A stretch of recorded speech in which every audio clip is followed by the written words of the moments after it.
Good evening to you all, and thanks for being here this evening for the council's monthly work session. That's what we're having tonight, so we appreciate you coming. Ms. Town Clerk, if you will, I'll ask you to call the roll. Mayor Marchburn? I'm present. Mayor Pro Tem Vance? Here. Member Matthews? Here. Councilmember Singleton? Here. Councilmember Dellinger? Here. Councilmember Berenger? Here.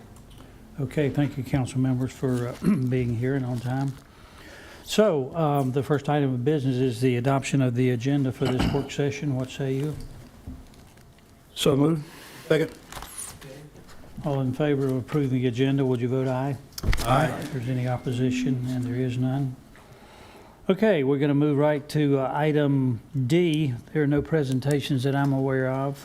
So I'll recognize our assistant town manager, one of our assistant town managers, Mr. John Hodges. Oh, John, good to see you, sir.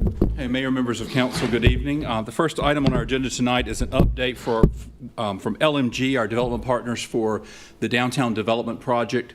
Just to give you a little reminder of where we are, LMG was with you back in May and gave you an update on the feasibility of the project that we have been discussing for some time now, and some of the market condition changes. Gave you an example of how they were thinking about concepts that might change the scope of that project to help meet some of the constraints on the financing model, as well as development challenges that we had before us currently. Council at that meeting gave them an okay to move forward with fleshing out that concept a little more. Since that time, we also brought back to you a memorandum of understanding to extend the time that we originally had with them. So that was signed at the end of August. So we're now 60 days into that 180-day MOU. And so tonight, LMG wanted to come and talk with you a little bit more about what they've learned from the concept they had shown you and some other variations of that, to get a check-in with council on where they are as they continue developing their program that they'll bring back to present to you more formally. A couple of things that have come up since the time we talked before, and they'll mention this tonight, and we've got staff here that can also address it, are things like stormwater and how we handle some of the other things that are always a consideration that we have for development, but how we handle it in this particular case. Just as a reminder, when council had originally been working with this project, there was the original plan included some parking that the council had allocated up to $5 million for funding of. And while we haven't finalized that, just as a reminder, we still have that allocated within our debt capacity model, but we do not have any additional funding allocated beyond that initial $5 million that had been discussed conceptually before in our debt model. So tonight, we're going to turn things over to LMG and their team to give you an update, but we do have a number of members of our staff here. They've got some guests, which I get them to introduce as well later, get them to give you an update, and then have discussion and get direction with you for both LMG moving forward, as well as any of the issues that come up that have to do with staff and anything that we need to follow up on a local level. So with that, I'll introduce Peter and Seth, or reintroduce Peter and Seth, who you've met before, and I'll have them come up and introduce their team, and we'll get their presentation up for you. John, you want me here, right? That'd be great. Okay, and great. if you have any staff that needs to come up, they can use this if that's okay. Okay, great. Good evening, folks. Again, my name is Peter Floats. I'm the managing member and founder of Lansing Melbourne Group. With me tonight is Seth Meltzer. Seth's been leading the project for quite some time here. You saw him in May. A nice surprise guest is Brian Ardner. Brian is the chief, what are you the chief of now? Chief estimator for Kaufman Lynn, our construction manager. In the back of the room is also Andrew Holton, a principal with our firm, and one of our lead investors, Mike Fields. And then we've also got our mutual consultants from Kimley Horn here, in case we want to talk at all about drainage tonight. So just push one of these. Do I get? Okay, I was just going to guess which one. So when Seth was here originally, we talked through a proposal to do a 5-story apartment project with a 10,000 square foot building next to the community center and a 400 car parking garage, just sort of to review where we were. This is the slide that you saw back then. The yellow is apartments on Plan South, the bottom of the drawing there. The light purple was the parking area. The orange is next to the community center, sort of north of the parking lot that's there today on the high side, right along the street, lining up with all the retail that today is along the street there. So we started here and wanted to refine what we could. To remind you all, there's parking on both sides of the green space that's in the middle. Great active lawn that seems to be the center of the neighborhood. We've gotten into the details a little bit more about how that can fit onto the parcel, and I want to spend a couple of minutes on this so that you understand exactly what you're looking at. The yellow it looks like a caterpillar, honestly, but it's a bunch of apartments attached to each other with a central hall, air-conditioned elevator core in the center. Those units are all facing the green. We think that's the best use of that sort of site, have them looking in on the green space that's available there. And then you all own one of the lots on Purvis where we're showing some surface parking there. And then in order to do this, in the blue area where the parking garage is ultimately, we would have to buy those two parcels. There's two separate houses there.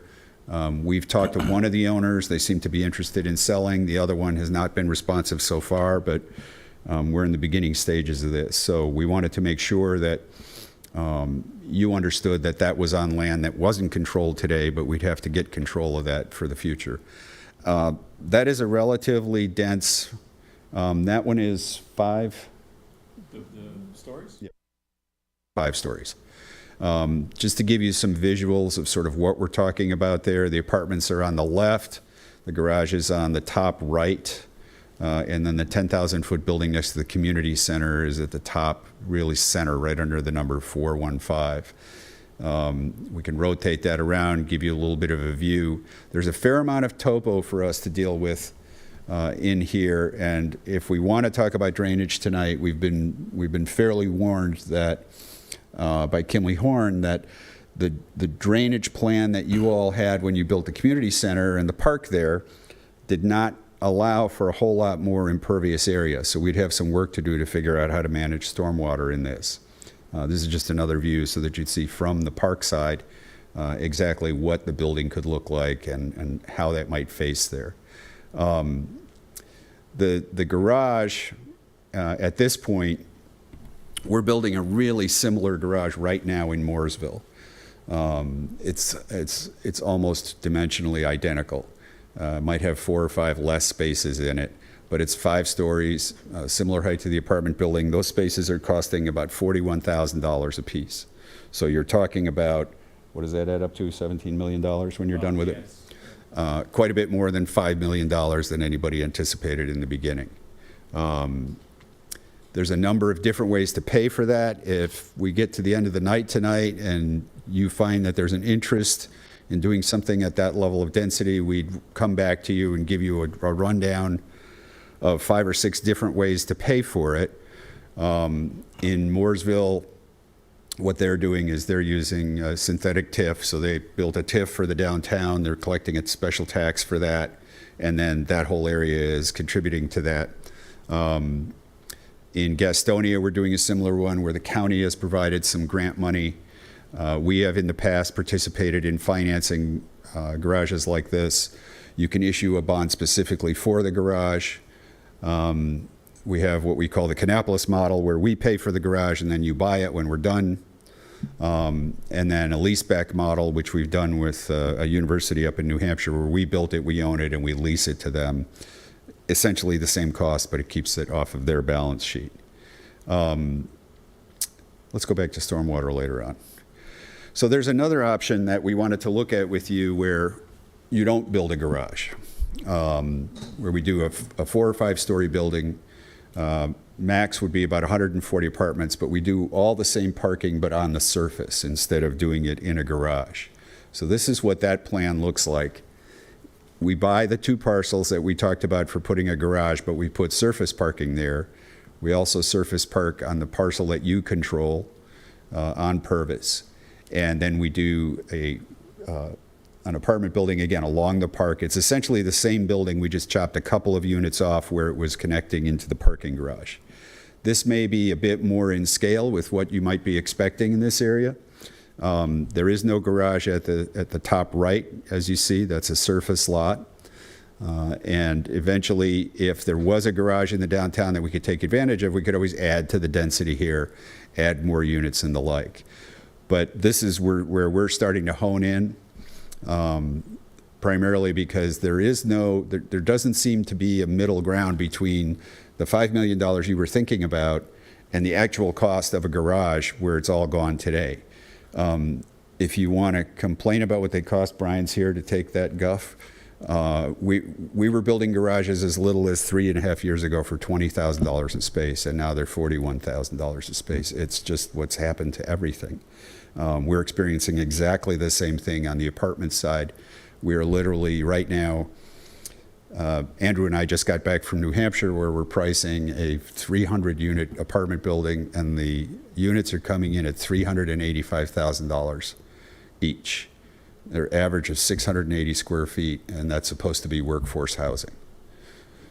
And interest rates are 2.5 times what they were 2 years ago.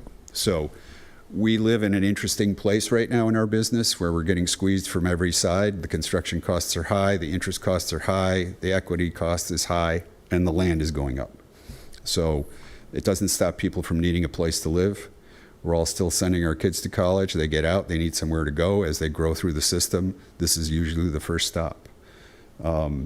So again, we're starting to hone in on an alternative like this. The purpose of tonight was to come talk to you, give you sort of a peek under the tent at what we're drawing, what we're thinking about, and get your reaction, because you're our partners here. We want you to tell us your thoughts and see where that takes us. I just want to remind you more than anything that an LMG project is an LMG project regardless of how big it is or how small it is. We've done projects as small as 85 units. We've done projects as big as 450. Things like landscape, walkability, art, those are all really important to us. They go in every project as if it was the biggest one we're doing. So with that, is that your... Yeah, so I want to spend some time listening to you if you all have comments. I don't know, Mayor, how you like to do this, if you want to poll the board or what you want to do, but I hope to listen more than I'm talking tonight. Yeah, usually I'll just go down the line here and give each council member an opportunity to ask questions, make comments, and sometimes that'll generate discussion amongst ourselves, but there can be the back and forth. Of course, we want to respect if you have some other people coming up to talk to us that can answer some of the questions. Perhaps you can answer them all. So, Sure. I'll MC the best I can. Okay, very good. So with that being said, I would just ask you up front, the cost, and of course we're hearing so much talk about that today. From your perspective, where is that going? I mean, is it going to stabilize, do you think? Is it going to go up? Is it going to go down? On the way here, we were making fun of one of our finance brokers because he told us interest rates were coming down this past June, last November. So this time last year, we didn't refinance a couple of things because he said, no, wait, rates will be lower next summer. I wish I knew. I've been at this 42 years, 7 recessions. I've never seen things get cheaper. They flatten, and I would say, and Brian probably knows better than I do, I'd say they're flattening now. They're stabilizing. Construction costs have certainly flattened. Yeah. The first of the year, there was meteoric.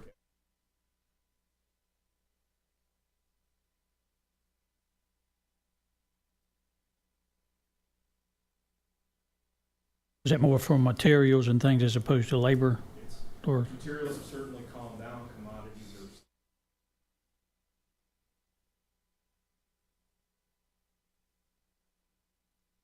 Yeah, a lot of people have built up large staffs because they've been really busy over the last few years. Now they have a lot of mouths to feed, so their numbers aren't really sliding back very much. We're seeing a little bit of it in South Florida, a little bit in the concrete numbers, but that's about it. okay.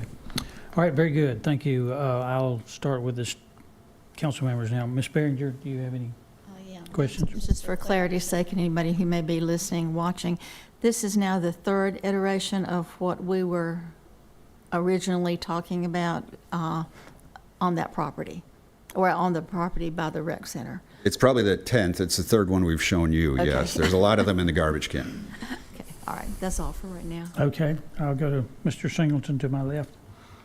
Yes, I'd like to get some information from staff on, I reckon either option, but I reckon option B, in regards to stormwater. If we can't add impervious surface, we're adding a lot of impervious surface. What can we do with stormwater? Give me some guidelines. Also, the playground that's going out there, that's not going to be affected on where the playground's going, correct?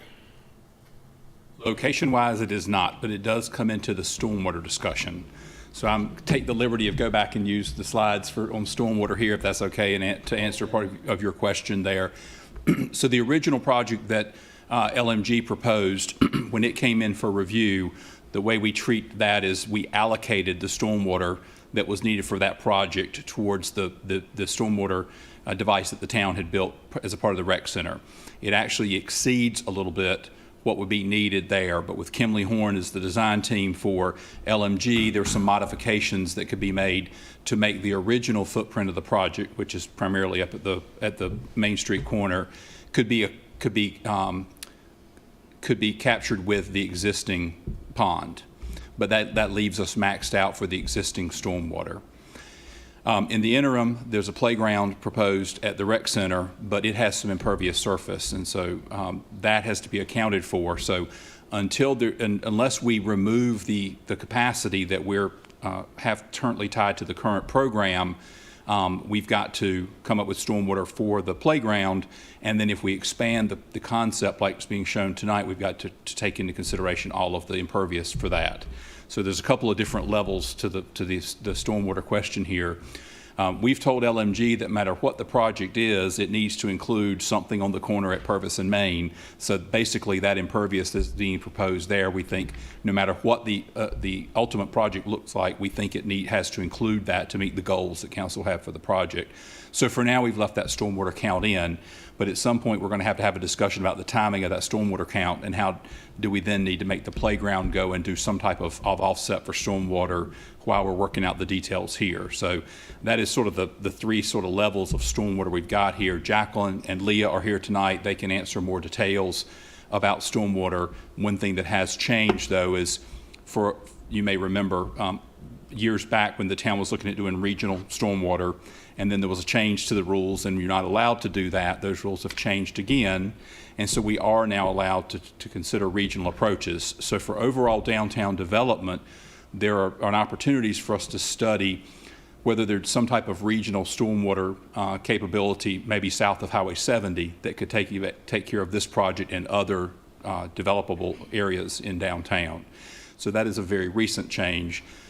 When LMG got to this point and said, should we start, should we get Kimley Horn to study this further, we thought it made best use of everyone's time and money to come and do a check-in with council first to make everyone aware of what the challenges were before they went and designed and spent funding on designing a stormwater system that may not be in line with where council wants to see the project going. So that's a high-level overview. Again, the folks on our team can answer any specific questions you've got about stormwater. We'll be glad to have them do that if you would like them to. So when we add in the Randville Road project, which is going to have stormwater, I'm assuming that's why we're looking at a regional solution, because you're going to have stormwater for that also. That is self-contained. So that parking deck, you're talking about the parking, that has stormwater built into that project. But if we do anything else in the general area, the general area of Purvis, you're going to need more. Purvis to Pearl loosely. It's not exactly that what drains to it, but loosely think of Purvis to Pearl. Main Street flows the other way, so there's some willingness we've mentioned some parking along Main Street, extending the parking along Main Street. That flows away from this basin, so we don't have to worry as much about that. But basically Main Street, Purvis, and Pearl, we're going to have to do something with. The town owns some property in that area. The townhome project is doing their own stormwater. And if this development was just coming in, we would say, hey, you've got to contain your stormwater for this project. But since this is a partnership with the town and we're looking to maximize what could be developed there, we need to probably look at a different way to approach that. I'll come back to you. Let me get some other. I'll go to Mr. Dellinger to my right. Stormwater. So this subtext I'm sort of seeing is option B sort of eliminates that deck money. And so now it looks like we're looking for money for stormwater moving that money to stormwater improvements. Is that what we're sort of getting, the direction we're heading in the conversation? We haven't discussed that specifically. There will have to be a solution for the stormwater if we build any impervious surface there of that size. So yes, we will have to do something there. If this project does not get built, we're still at a maxed out point where we're going to have to address stormwater for whatever the town chooses to build, including the playground. So we haven't specifically talked about swapping the dollars, but I mean, we're going to have to help address it in some way. Are the dollars allocated even in the universe of what we would need to do on the stormwater side, or because I've no idea. We've not studied it. We didn't want to move forward with spending study dollars of ours or LMGs until we had this conversation. One thing with the surface parking, you saw the ratio possibly. There's 140 spaces for 145 units. So that does not fully park itself, even if we were to give a pretty good consideration to the parking rules. So one consideration for all of us is that puts another burden on the already sort of challenged downtown parking. So I think it allows us to move forward with a project, but I think we've all got to be comfortable with the fact that it just barely parks itself or doesn't quite park itself. Now we can add those spaces I mentioned up on Main Street, but if we're going to add the 10,000 square foot commercial building, I think those spaces are going to be needed to offset the need there, because we're going to be building that without a deck or a one-level structure. I remember I promised you an ice cream store at the last time I was here, so we still do want to do the 10,000-foot building. And rooftop amenity. We can put it on top of the ice cream store now. It's much cheaper that way. But I don't want to get too hung up on the parking if it's 140 versus 145 or the like, because we're at matchsticks and magic markers right now, and what we know is we can't finance a project that's underparked, and so we're going to have to figure out a way. The building may stay the same size. We may just change the mix and have a few more 2 bedrooms and a few less studios, and then the numbers will work. But we'll get the numbers to work. Maybe the rooftop moves down 1 level and we get rid of a couple of units. But I just didn't want to get everybody stuck on that. What we're looking for from you guys tonight, more than anything, is guidance on, should we go towards that 140 unit without a garage kind of project. Figure out what you want to do with your $5 million. It's your money. Do what you want with it. But we have 2/3 of our feasibility time left, and we want to come back to you with a project that's sort of ready to roll. That's been our goal here all along. And so we keep designing, and that's fun for the architects. But there's another side to this where we want to go to a ribbon cutting. So. Peter, you just want to hit the 1,000 unit like multi.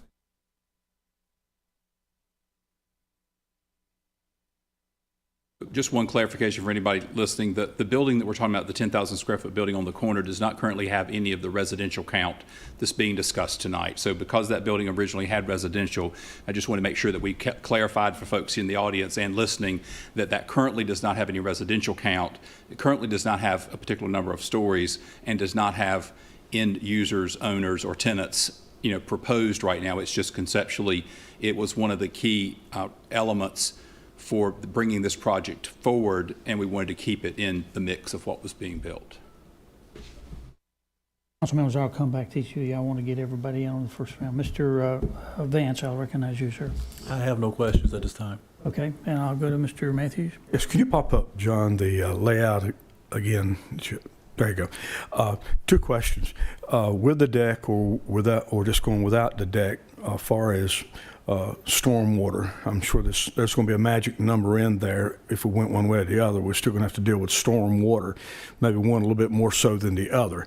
So personally, I'm not hung up on the deck if we can make it work the other way. Secondly, the retail or business component, once you got this done, or is that a big issue with y'all, or is that potentially going to go away? We're just going to wind up dealing with the residential portion of it. So a couple things. As far as the stormwater goes, when the raindrop hits, it doesn't care whether it's on a garage or a parking space. It's still got to have somewhere to go. And it's about the same size. So I don't know, sorry, Melissa, I don't want to tread in your spaces here, but my mom did make me go to civil engineering school. So I'll say. We can say it's reasonably drainage close, is about give or the take, same. you know. Yeah, it's not going to make a big difference. As far as the 10,000-foot building goes, we still assume that's part of our program. So we'd like it to be, and we're not telling you here today that we can't or we don't want to, or, I mean, he wants an ice cream store. I got to do the ice cream store. I'll let Phil, go ahead, Phil. I got to. That retail component, I wasn't sure what your plans were with that, or is that, you know, and I don't mean it's in a bad way, because right now the residential's the focus. It's a potential that might not happen, and that's freed back up if somebody else wanted to do something there. You know, what are those possibilities? For now, we've told LMG that their proposal had to include something on that Okay. corner, because that was one of the guiding things behind moving this forward.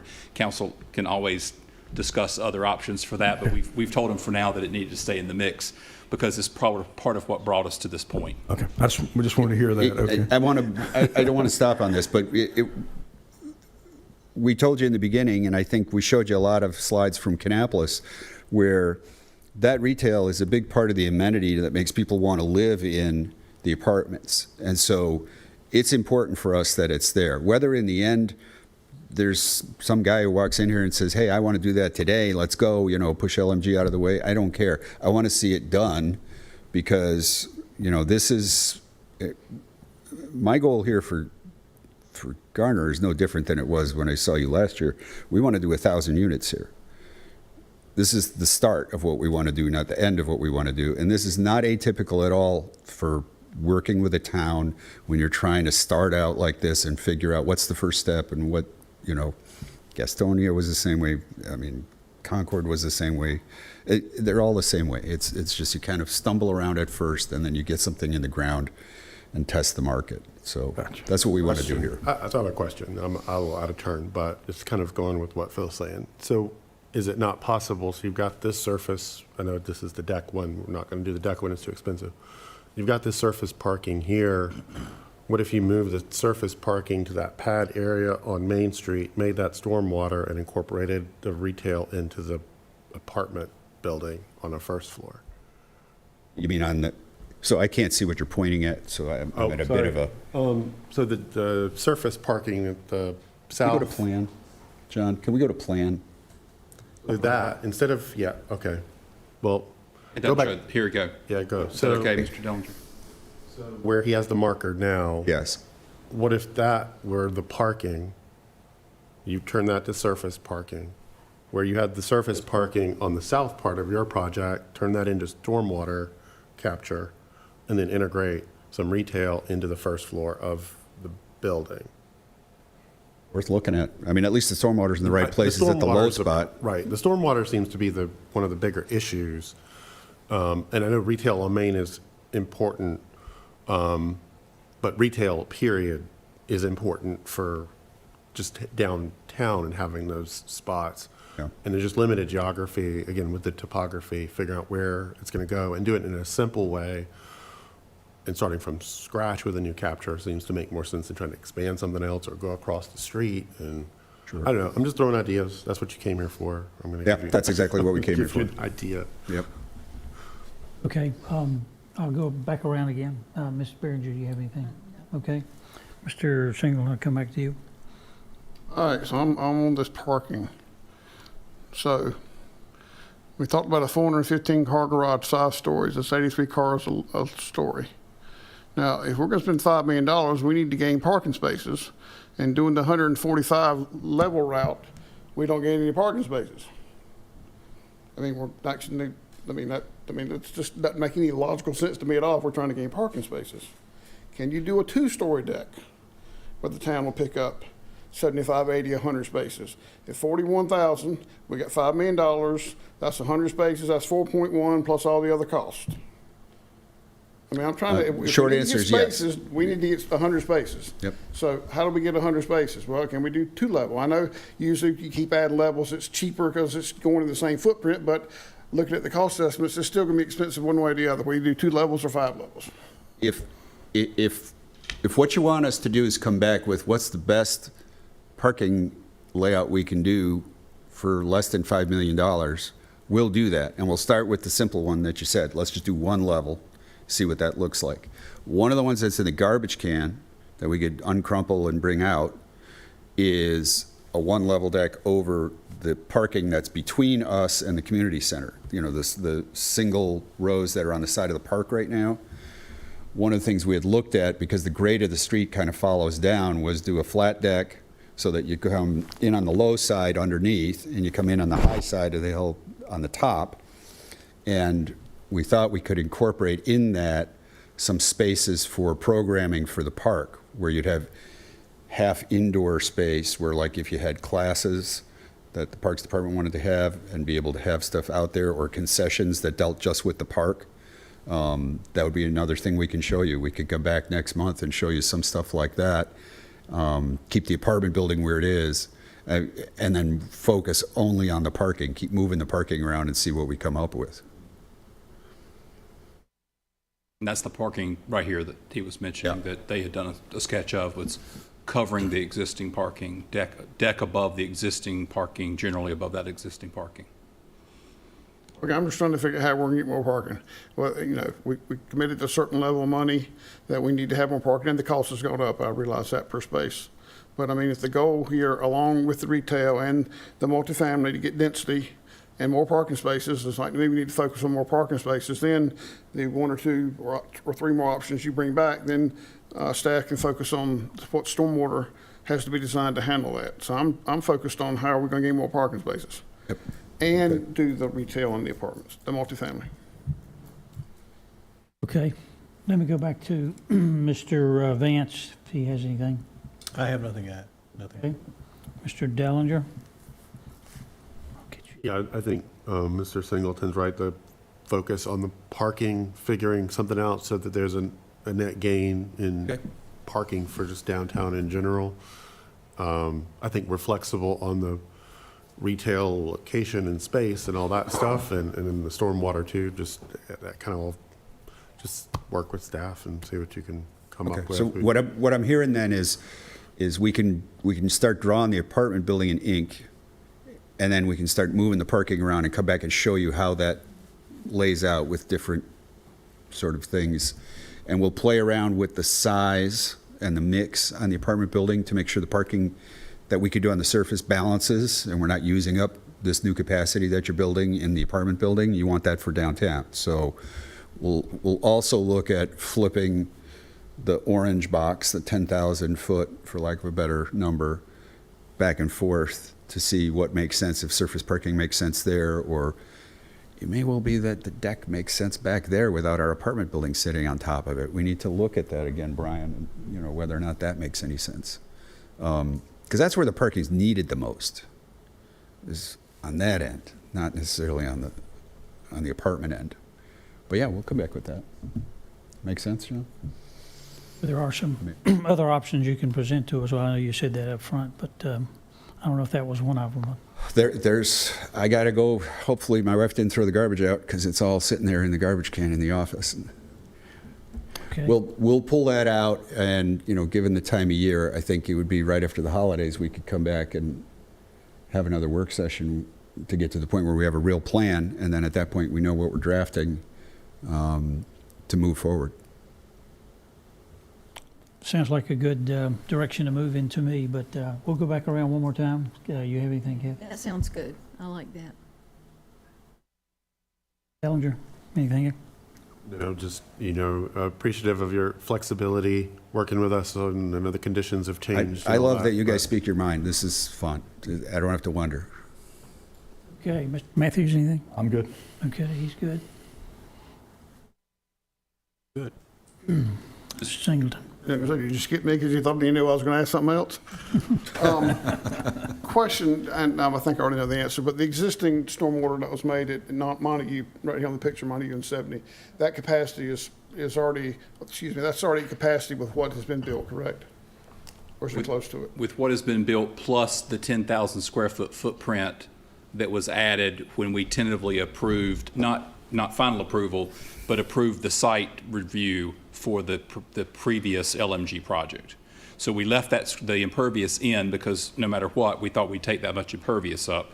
So with that, Kimley Horn has, there's modifications that can be made to make that solved, that problem. But as I mentioned before, we now have a playground that's waiting on figuring out stormwater that if we're going to keep that in, we may have to tell them to go ahead and look for a way to do something that would offset the stormwater need for the playground while we're working through all of this. Thank you, and thank you for your presentation and flexibility in what we've talked about. Thank you, folks, very Okay. much. Appreciate it. Anything else for council?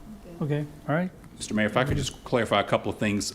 Just wanted to make sure and ask, the proposals you saw tonight did include some parking but on some town-owned property that is off of Purvis. And so I just want to clarify that whether it is for parking or stormwater or temporary stormwater, but using that property that the town owns, I didn't hear anyone mention a concern with that, and I just wanted to make sure that there was no concern of anybody saw with us continuing to keep that in the mix, because that's the first time you've seen LMG or us draw anything on that property. Can you point out the property?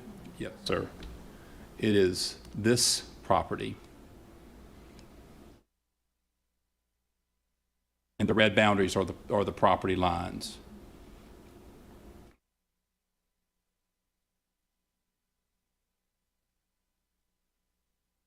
And Mr. Judson's former house, Sorry? Judson's former house down that way. And then also owner occupied to the right of that. Okay. So I just want to make sure that folks were comfortable with us continuing to keep that in the mix. And then lastly, as we talk about stormwater, I think there'll be some work that LMG is going to probably have Kimley Horn doing on their behalf. But I also just wanted to mention that we think that whether it's this project or the next one that comes along, we know that the town is going to have to look at options to be able to continue doing development in the downtown area. So we felt like it would be prudent for the engineering team to be looking for opportunities in ways that we could to do some regional analysis. And so I just wanted to make sure that council was comfortable that we could move forward with investigating that.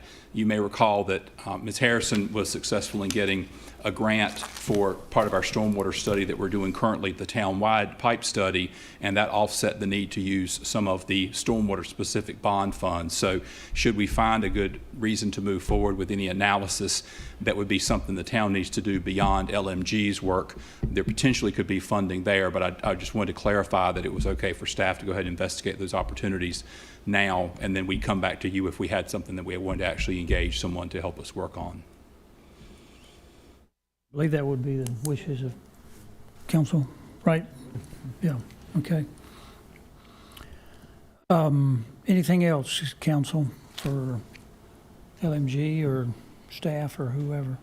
Jacqueline did just want me to mention that there is a 70% limit to the impervious, so depending on how the town assembles property that it owns, we can't go over 70% of that area. So it may be, if you see us grouping properties together in different ways, just know that that's part of the exercise that we have to go through. And if you have any specific questions about that, I'll get Jacqueline to come and answer them. But I think you've heard that enough from other development type things to be somewhat familiar with it. Okay. Thanks All again, right, folks. yeah, thank you very much. We If I don't see you, have a Merry appreciate, Christmas. your time. We'll look forward to hearing from you before too long. Take care. Okay, thank you. Okay, council. Number 2, taking these in order. Presentation by our town attorney, roles in land use decisions. Ms. Jones.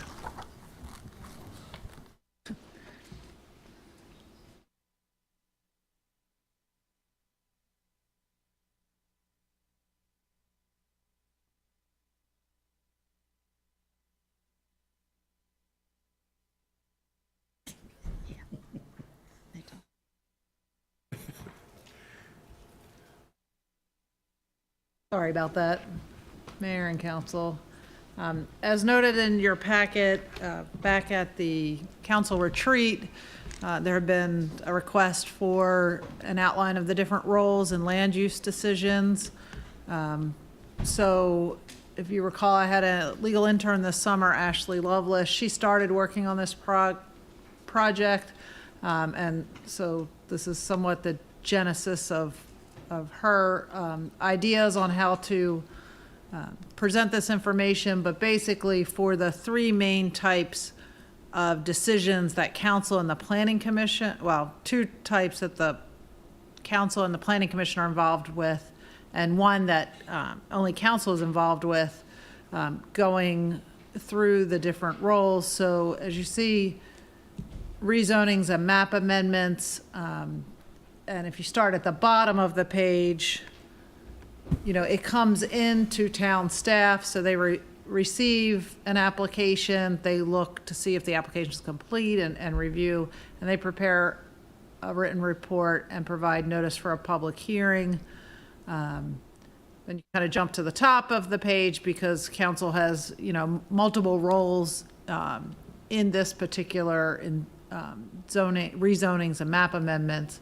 You have the public hearing, you'll ultimately approve it for consistency and reasonableness, and you'll vote on it. And so there's details on there about what the vote has to be, when appeals can be filed, as well as what the planning commission does. And unlike you having a public hearing, they do have a public meeting, and they do generally entertain comments from the public. They're not necessarily required to do that in a formal type setting, but then they do have a deadline on giving you back a recommendation. And we did want to note that under state law with the 160D chapter adoption, that even if planning commission or council finds that a map amendment or a rezoning is not consistent with the comprehensive plan, it now has the automatic effect of amending that plan. It used to be that applicants had to put in a plan amendment at the same time they were doing a rezoning amendment. That's been streamlined under state law.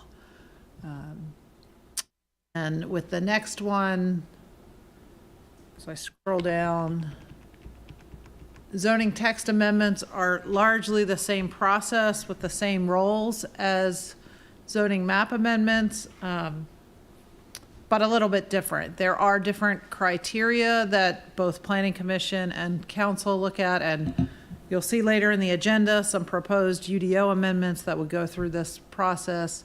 But just wanted to remind you that Planning Commission is to give you a recommendation considering 4 criteria. That's whether the amendment to the UDO, the text amendment, is consistent with the overall UDO, whether it represents a new idea or changing circumstances in the town, whether it corrects an error, and whether it's in compliance with state or federal statutes or new case law that's come out. And again, even if the proposed text amendment is inconsistent with the current comprehensive plan, it does not prevent consideration and ends up being, in essence, an amendment to that plan. But the public hearing and the notice, you know, is the same kind of requirement. The difference is when you have special use permits, or if you would do other types of appeals, that's quasi-judicial, so that is a different process under state law. There is no role for Planning Commission. You could send these to Planning Commission for review, but you may not consider them in making a decision. So although the General Assembly has not said that you can't send special use permits to the Planning Commission, they've effectually made their process to be, you know, unnecessary or mooted out. And again, like with the other things, typically it starts with town staff receiving an application, reviewing that, and making sure that it's ready for a public hearing before it goes to council. The other thing I just wanted to remind you and the public is that text amendments can be submitted by citizens, they can be submitted by town council, or they can be proposed by council to staff. And regardless of the way the text amendment comes in, the process is largely the same for each of those. So I just wanted to make sure that I was able to get this to you before we start considering a batch of some amendments to the UDO that are more of the text amendment style. But I'm here to receive any feedback if you want more detail on any of these particular items. But this was intended to be a quick,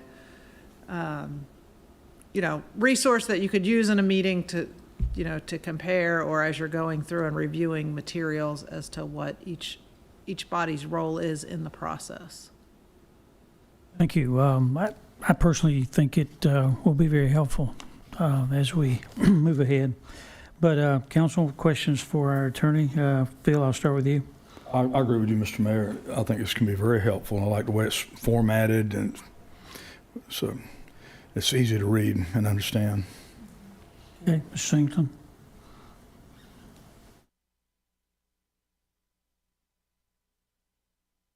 I'll agree with that so far. I'm still thinking. Contemplating. Yeah, contemplating, thank you. Ms. Berenger. I'm good with it. I understand it looks good. Okay. Mr. Dellinger. Yeah, I think it summarizes everything very well. I think it might want to restructure it so that it's in chronological order of when those things happen. And one of the things that we took out of the UDO was a flow chart of those steps, because in this format, you've got the council's authority, for example, broken into different, their role broken into different things, but those actually happen at different times. And so I think in the old UDO, if you go back and look, I think accompanying this, a sort of flow chart would be helpful. Again, so then the public's looking and trying to see the process. It's clearer for them, and then it's like, oh, council doesn't do that at this meeting, they do it at the next meeting. So I couldn't remember if the flow charts were in the new UDO or the old one, so they weren't in the new one, so I looked back in the old one and there are these great flow charts, and I think that'd be helpful. But otherwise, it's a good summary. Okay, and Mr. Vance. I believe it's a good, very, very good start. Phil? I have nothing else to add. Page 9, I'll show my ignorance here, and I didn't dig into this a little bit. I was trying to remember what stage of the process, but I know it notes down there, when we vote on proposed special use permit, and there's a note that says recommendation from the planning commission may not be considered in making a decision. Is that, well, that's strictly at that point in the process, is that right? So for quasi judicial proceedings, you can't, while you send it to an advisory board like the planning commission for a review and recommendation, you technically cannot consider any review or recommendation that they do in making a decision, because it's outside of the quasi judicial hearing process. So it's just for that specific type of decision. So again, the General Assembly didn't tell you couldn't send it to an advisory board, but they told you couldn't consider what happens at that. And then that becomes an appealable type issue if you're deciding based on something outside of the hearing that occurs before yeah. the town council. Thank you for that. So it's just an unusual way that they kind of address this issue. Okay. Any other comments, questions from council for Ms. Jones? Anything? No? Waiting for Gray to see if Gray has anything. He's No. no I'm at this good. point. Okay. I'm good. I have one other, just comment on the planning commission and its role in determining plan consistency, and that almost very few things that come through us are completely consistent with the plan. And then in looking at our Garner Forward, the new clue, it might be helpful to sometime in the future after we adopt the plan for the planning commission to consider the comprehensive plan in sections for consistency by section. So we have like the land use, community facilities, home and neighborhood choice, and sort of either yes, no on each of those, or a rating on low and high?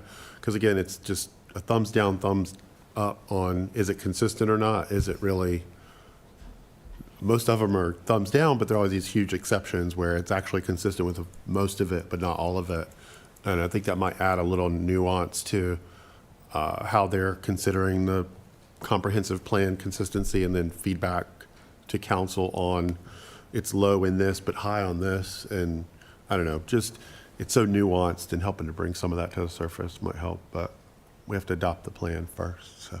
Right, and obviously, in adopting the plan and any subsequent UDO amendments, this will have to be revised as necessary to be consistent with what's currently adopted.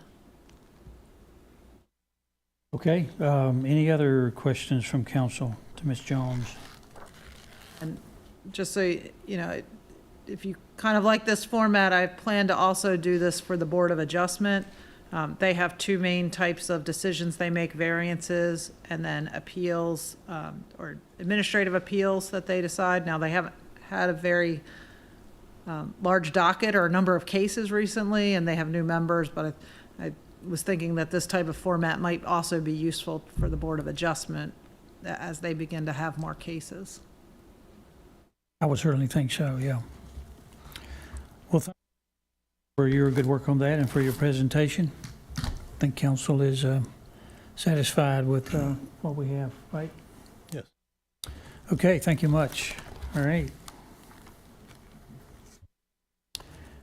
Next item is Mr. Triesenberg. Yeah. Text amendments, CTA 2303, changes to specific review procedures. Good evening, Mr. Triesenberg. Good evening.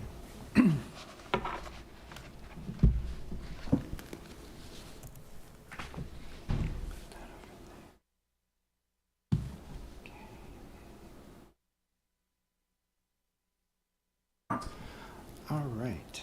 Yes. Good evening, Mr. Mayor, council members. Thank you, Terry, for that good lead in to these. So the first text amendment we have proposed for you tonight is being submitted on behalf of Councilmember Dellinger, related to review procedures and development approvals. And so again, I just kind of summarized the background of the request, and looking specifically at setting public hearings and the notification of those hearings and subsequent meetings throughout the case process. So covering again the same three case types that you just heard about from Ms. Jones. Again, map amendments, text amendments, and special use permits. And for the most part, again, we sat down as a group with management, planning staff, and the town attorney, and came up with this proposal that we have before you today. There were a few things that, on the advice of the town attorney, we are just changing for consistency with state law and all of the noticing requirements. So that first one, again, would do just that. It would make it consistent and be consistent with state law. Not that we're doing them any less soon, but it does give us that consistent flexibility between the 10 and the 25 days, which is what is typically found, or what is found in the state law. After that, there's kind of two categories of the proposal. The first really focuses on the setting of the public hearing, and you'll see that for all three sections of the rezoning map amendments, the text amendments, and the special use permit. So you'll see proposed language here that borrows heavily from the state requirement for annexation public hearings to be set. So again, it would ask that we prepare a resolution. If you think back to the annexation cases, they're fairly short, but it is a resolution asking the council to fix that date of public hearing, and placing those resolutions on the consent next available town council agenda, at which time you can consider whether you want to continue with it or pull it and kind of give staff direction to reboot. And then once that date of public hearing has been fixed by the council, then the clerk would then proceed with planning staff to the noticing requirements that are required in section 4.4.6. So again, you'll see something very similar for the text amendment process and the special use permit process. And then second of all, I'll go back up here to the rezoning and map amendments. When the final action is separate, here, after talking with everyone, there was a little bit of concern that if we made this a actual public hearing, then we would have to go through that whole setting of the process again, because it would actually be a separate hearing. So staff was just proposing, after we got through all of it, that perhaps we keep that as a town council meeting, but perhaps take a look at your rules of procedure to make it very clear that the public is still invited, but then we would also add a noticing requirement for that meeting. So again, we would be sending out notices. It wouldn't be for a hearing, but it would be a notice for the meeting. So again, following the same rules in section 4.4.6. I believe that is consistent again with the text amendment. There was one little bit left out of the text amendment again. For whatever reason, this was missed in the drafting of the ordinance it's not just plain consistency that the council adopts statements for, but also the reasonableness of the request. So we wanted to make sure that we fixed that while we were in here as well. I believe that covers the general points, topics for this text amendment. Be happy to answer any questions, and I may lean on the others to help answer as well. Okay, thank you, Jeff. Looks pretty thorough to me, for sure. I'll start down here with Mr. Vance, if he has anything. I have no questions at this time. Okay. Go back to my left, I'll go to Mr. Matthews. No questions at this time. Okay. Mr. Singleton? I'm waiting to hear Mr. Dellinger because he made the request for the change. Okay. It's The okay. bodies Yeah, have changed now, so. you're right. Anything, Mr. Perry? Okay, well, Mr. Dellinger. No comment, other than I think it logically makes sense on the second part to make that a procedural change and not extend out to be on another consent agenda. It adds a little more flow and can not stretch out the timeline too much, so I think that makes sense. I think council in the future will make that adjustment to their procedures, and so, good to me. Okay. Anything, Mr. Singleton? On with the change, appreciate staff coming up with these proposed changes, I'm sorry. Okay, was there anything else, Mr. Triesenberg, you needed to hear from staff beyond the comments here? No, other than Timing, maybe yeah. timing, because Just I know as far one as thing we actual talked setting. about. One thing we talked about is if you make a procedural change, council kind of has a standing rule that you will look at your procedures after every election. So do you want to wait till then, or do we need to try to do, well, we're not going to be able to do it before that, likely, but, Right. how soon do you want this to go in effect? Also requires a public hearing, planning commission, so by the time it goes through all that, the next council will have been seated and then can make the procedure changes based on whatever comes out of that process. I guess that's right. Is that correct? Okay. Yes, and Wait and look at procedure changes all at once instead of doing it multiple times. This would need a public hearing. We could set that for whenever, just to get it going, and the procedure change, like I said, the council new council will be seated on the first week of December. Yep. And then this will be in that pipeline. It may be done, it may not quite be done, but when it's done, it can make those changes. And I guess the question is that change baked into this? Or, We would do a complementary change to your meeting rules and procedures that just specifies that public comment can be taken. Well, public comment will kind of be automatic for these types of decisions when they come back, as opposed to it's been sort of de facto. If someone signs up, the mayor has, been gracious enough to let them speak.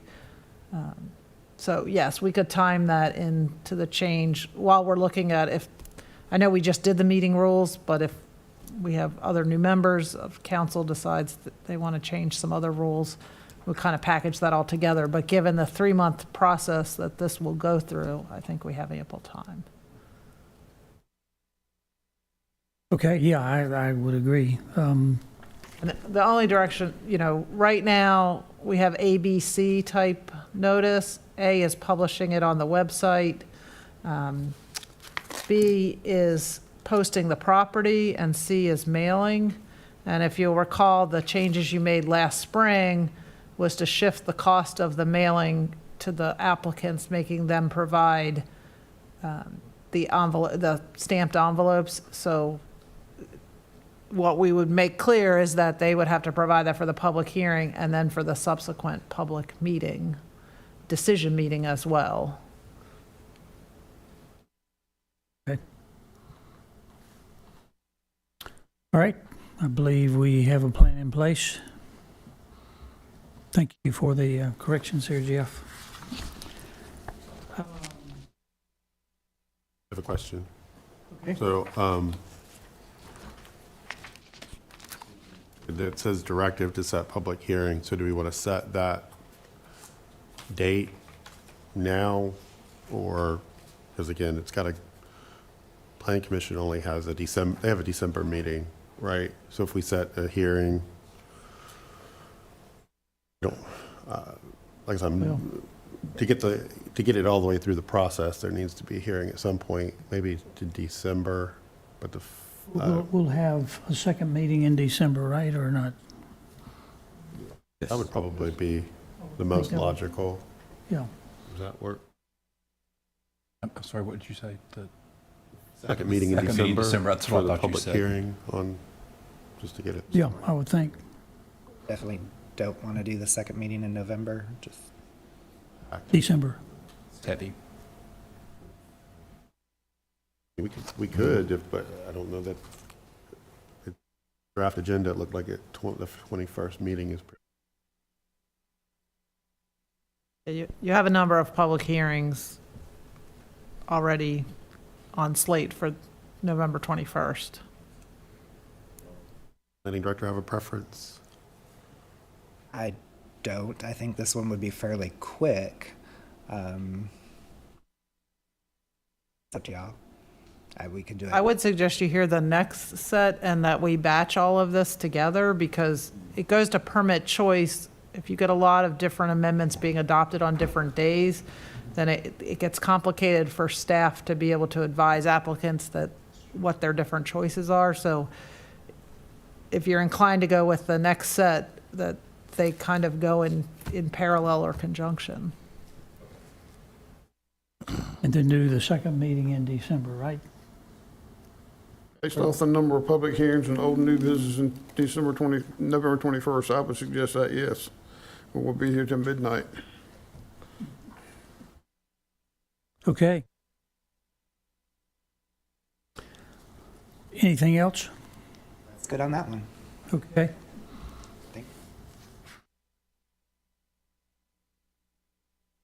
So, with your, Mr. Mayor, we'll move on to the next one. Sure, please, yeah. Alrighty. Thank you. Absolutely.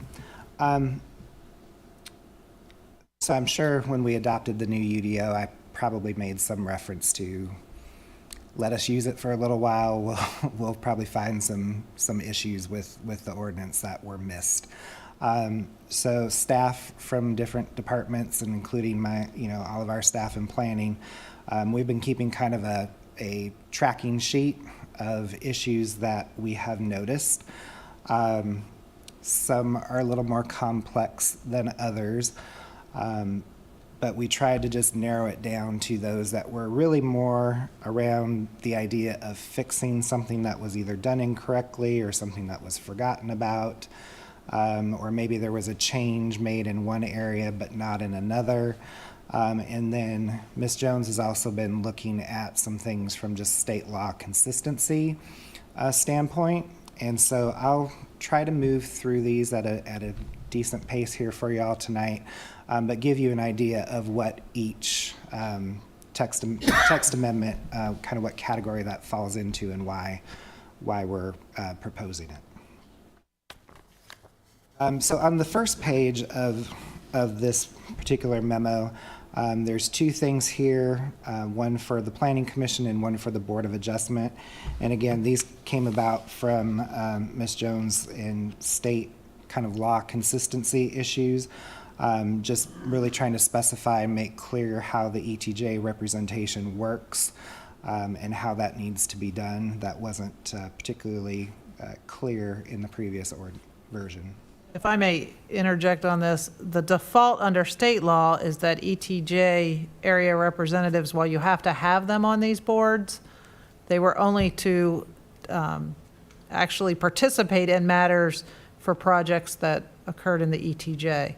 That becomes very difficult for staff to schedule the right type of members and mix and keep track of that. So my recommendation, and I believe this is the practice that's been done in the past with both Planning Commission and Board of Adjustment, is that they are actually full members voting on everything and providing their input regardless of where the project originates or the applicant. That's correct. Okay.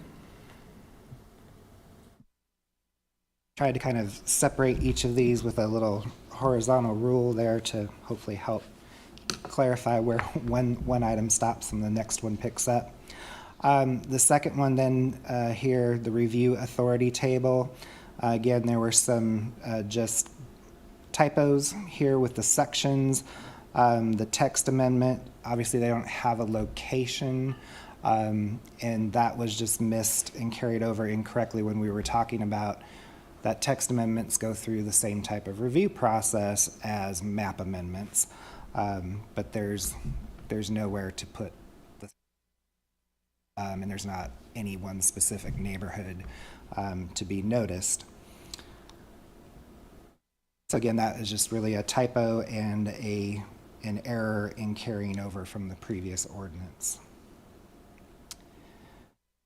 Then we get down to those common review procedures, and this is related. Again, there were some things that were kind of missing, and this was again on the advice of the town attorney. Just to be very clear that, text amendments, again, they don't have a parcel number, they don't have a general location, and then just some wording changes here to be a little more consistent with the state law. And it carries down here to the mailed notice. There was a parenthetical expression up here, but it seemed to make more sense to put it down here so that it was very clear that the mailed notice has that map accompanying everything else that's in the letter, which again has to be the same information that would be in the published notice at a minimum. Again, just trying to bring a little more consistency and fixing some clarity issues. Then we go down here to this dimensional table. You'll hear me mention this in a couple of places. There were some text amendments we did previously related to the Central Business District that got missed because it was still a standalone text amendment that never got codified by American Legal. So we're bringing those back to make sure that those are in this new ordinance.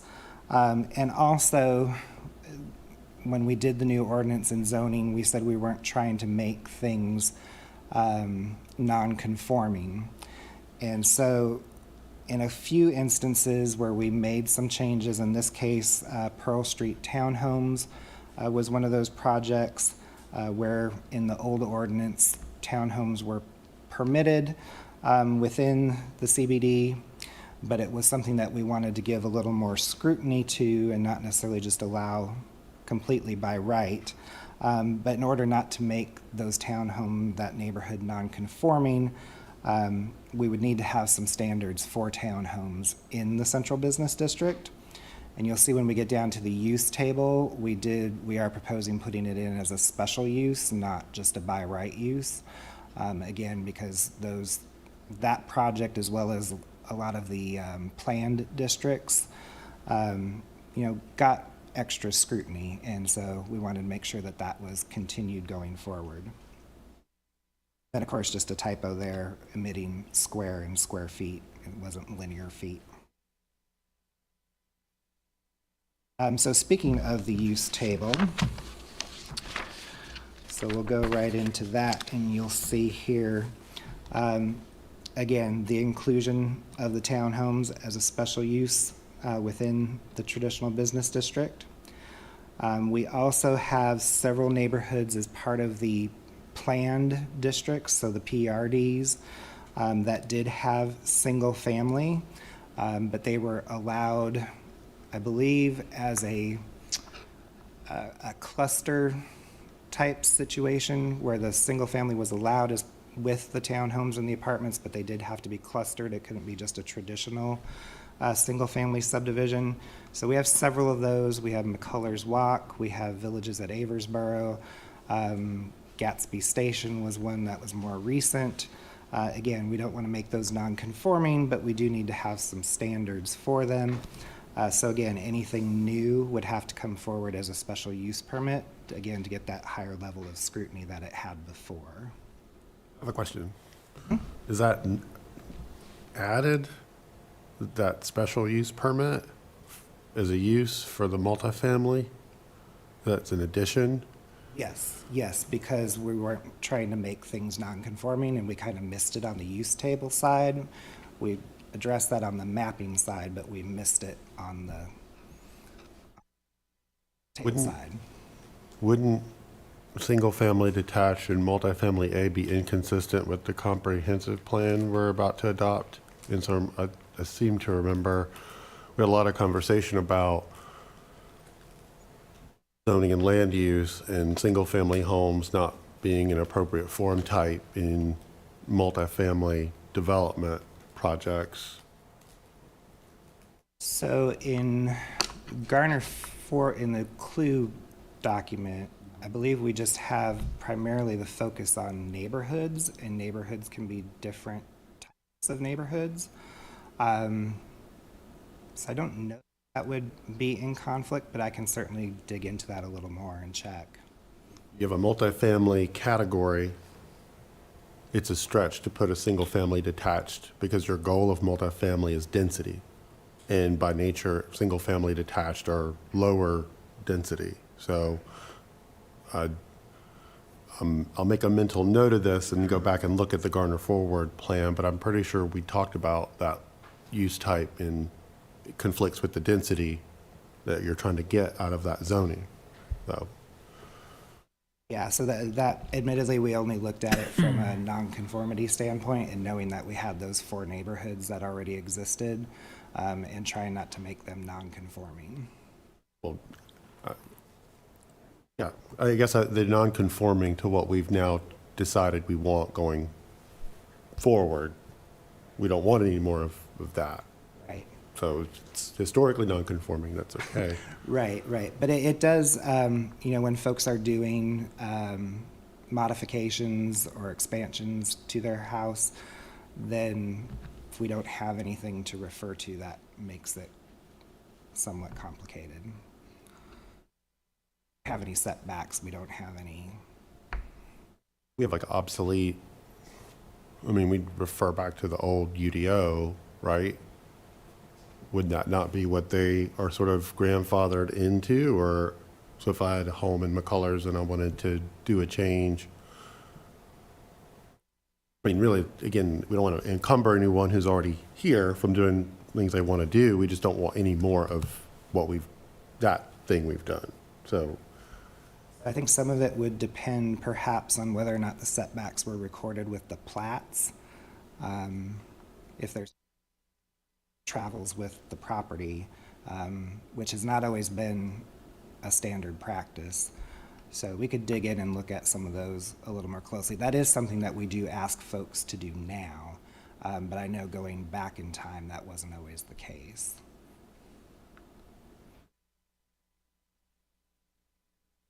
Happy to dig into that more and see how the comp plan works or doesn't work with it. Yeah.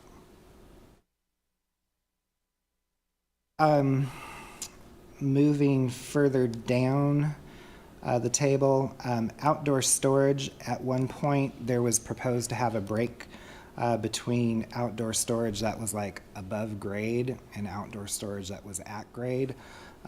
Ultimately, that was not carried forward, but it stuck that way in the use table. And so we've run into a few cases where folks have been asking about doing outdoor storage, and the use table specifically says that greater than 10 feet above grade. So again, that was just one of those things where it got changed in one part of the ordinance but wasn't carried over to the use table to change that. Warehouse and freight movement. Again, this kind of comes from the non-conforming side of things. Again, we have a lot of warehouse and freight movement in the LI district, or what used to be the I-1. Again, knowing that that's not really one of the most desirable uses for that district, creating that as a special use in LI and permitted in I-2, the heavy industrial, where that would be more. I think I need to check on this one too, but I think this was one where it may have been that way in the old ordinance and just wasn't brought forward. the HI is the heavy industrial, and there's very little of that zoned. It's okay. Yeah, mostly like the quarry and then some of those legacy areas from way back that have been zoned that way. Some of the property, I think, on Jones Sausage was I-2, and I think there's a little bit of I-2 out on 70 going towards Auburn. That's primarily it.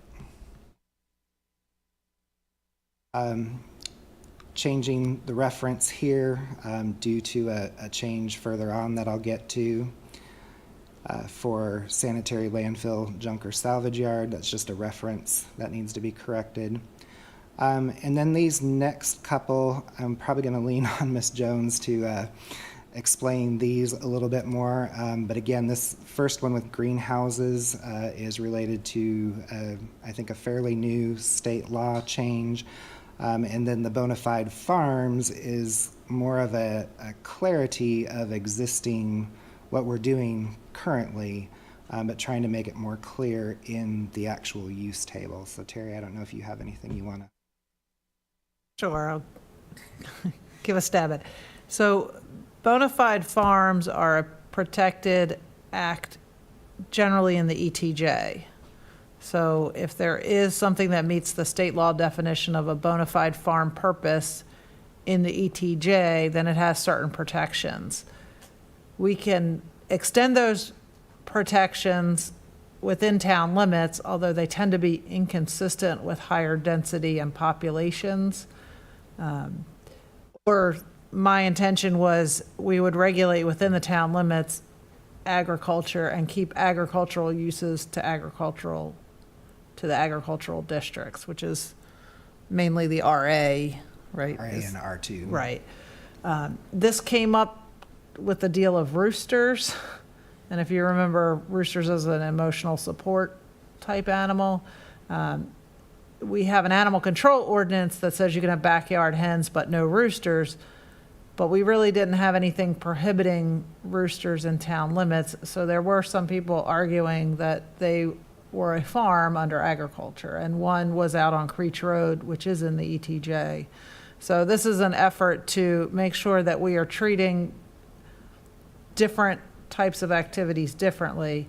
And then you may recall that while bona fide farm purposes have to do with actual, what you would think of as traditional farming, as well as, growing Christmas trees and things like that, there's been a lot of agritourism and special event centers and things like that that are going on farms, or what people are claiming to be farms, and there are building code issues to do with this. So this is an effort to say that, we understand the state law restrictions or protections in the ETJ, but within town limits, everything will be held to the same town standard. The other wrinkle with bona fide farms under state law is that when a property ceases to have that bona fide farm purpose, then they are subject to all of the zoning and building code regulations of the town, regardless, even if they're in the ETJ. So, again, but, there's specific things that you have to do under state law to be a bona fide farm purpose, which includes having certain tax returns and things like that to document that it is a farm purpose on that property. This is an effort to be able to address that sort of maybe loophole that was going to allow roosters in places that we didn't intend to have them. Overlap completely the same with the term bona fide farms and the tax deferment status. Is that all the same under state law? Is that how it's defined, or are there other gray area? I would like to say it's intended to be that way, but it appears that there, for instance, you can get the exemption, but then some are getting conditional exemption, but the conditional exemption when you're starting your farm, so to speak, doesn't give you the zoning type protection. So there's sort of this waiting period. So it's no pun intended, but a chicken and the egg kind of situation where they have to be a farm to meet all the tax exemptions, but they can't be a farm because they're not, zoned properly. So a long way of saying they're not completely in sync, and that's created some challenges for people who are legitimately trying to start farms or farming purposes. How does that work when Wake County gets involved? Some time back, they got involved, said this was a certified farm or farm operation, and we had a little clash of the minds and trying to, does the county override the town in a situation like that? Or as we expand our ETJs, I can see us running into potentially some situation. I'd like to say there was a good answer to that, but it's going to come up on a case-by-case basis. There are different elements that someone can use to show they are a bona fide farm under state law, but that hasn't really made it through the court system where there's been a conflict between, but so you might have your property designated as, the voluntary agricultural district, but you might not be doing any farming on that. And so that's where some of the disconnects happens. Okay. So it's depending on whether you want the tax exemption or you want zoning or you want building code, you have to comply with different sets of criteria. And we just I'm not aware of any cases that have really, resolved any kinds of different interpretations of those.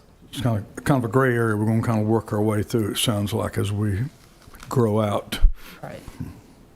And so under state law, they do add more and more kinds of things that they say, this is a bona fide farm purpose and this isn't. And that's just been happening like every year. They seem to add something else that they say, kind of further defining what agritourism includes and those kinds of things. Okay. And so then again, in the use table here, you'll see we've added an accessory use category to the table. This does all exist in text under the accessory uses, and there was some debate about this with the consultant when we were drafting the UDO as to whether or not these needed to be in the use table or not. We decided to err on the side of trying to keep the use table a little simpler. But what we've noticed as we've been using the UDO, it's very easy for folks to forget that there are actually permissions and standards for these accessory uses because they're just back there in the text. So we wanted to bring these forward. Again, the permissions and everything, the text is sitting in a section, so it's easy to have in the notes field there at the end where to go to find that information. But again, just from a usability standpoint, and mostly just so that we don't miss the fact that there are standards for certain accessory uses and they're allowed in certain districts. So yeah, here you'll see that we took it out from here because it was just generally stated with a reference to the whole section, but it didn't give us any clue as to what is actually in there. And this one comes to you fairly timely after Mr. Linsky's presentation, I think at our last council meeting. We had an error here in the definition. It was defined correctly back in the definitions chapter, but not up here in the language of Article 6.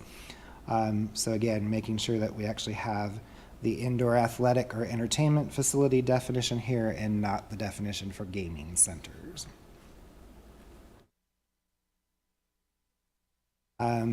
And again, related to those accessory uses, most of the accessory uses were bundled in that particular section, but for some reason, recycling collection points, which is not a recycling center, it's just the dumpster or whatever that might be on a piece of property that does a lot of recycling or acts as a kind of a neighborhood point place to drop off recyclables. For some reason, that was in the main list of uses. So this amendment here would just be to move all of that to the accessory section. Again, here in 6.11, this all goes back to separating out the bona fide farms, because not every farming operation is a bona fide farm operation. But there was not, we were lacking some clarity as to where those fell. I'm honestly not sure where NC bona fide farms came from. But again, on the advice of the attorney, we've added a section here to deal specifically with bona fide farms. And additional you want to add here? So for the most part, this, creates that correlation between state law, how do you comply under state law, but also just clarifies that while they might be exempt from zoning, they are still subject to floodplain regulation. And then accessory buildings are still subject to the building code and other UDO regulations. So I'm not talking about, so these would be these accessory buildings such as an event center or something else, except for greenhouses and therapeutic equine facilities, because those are specifically carved out to be protected, no matter where they are within the ETJ. So it's just to make sure that people weren't saying, I'm gonna give you a tax exempt certificate, I'm a bona fide farm, and now I'm gonna build a building open to the public doesn't meet the building code. Our practice in town has been to make sure that public health and safety is paramount and that they meet the electrical code. And so you may recall the Christmas lights on the farm. While it was determined that the Christmas lights is agritourism and is allowed to be there, they had converted a barn to an event center without bringing it up to building code. And then, so that was stopped, and there were a lot of complaints from neighbors. It didn't have proper sanitation for the kinds of events they were having there. And so that was resolved, but I was concerned that there might be a challenge to this if we didn't have clarification. And this is an option. You could say that they're exempt from the building code, but your inspections department feels strongly that they should be regulated, especially because they're going to come into town limits potentially at some point under an annexation, and it should be kept to the same standards. So making sure that we are clarifying that choice that we're allowed to make under state law.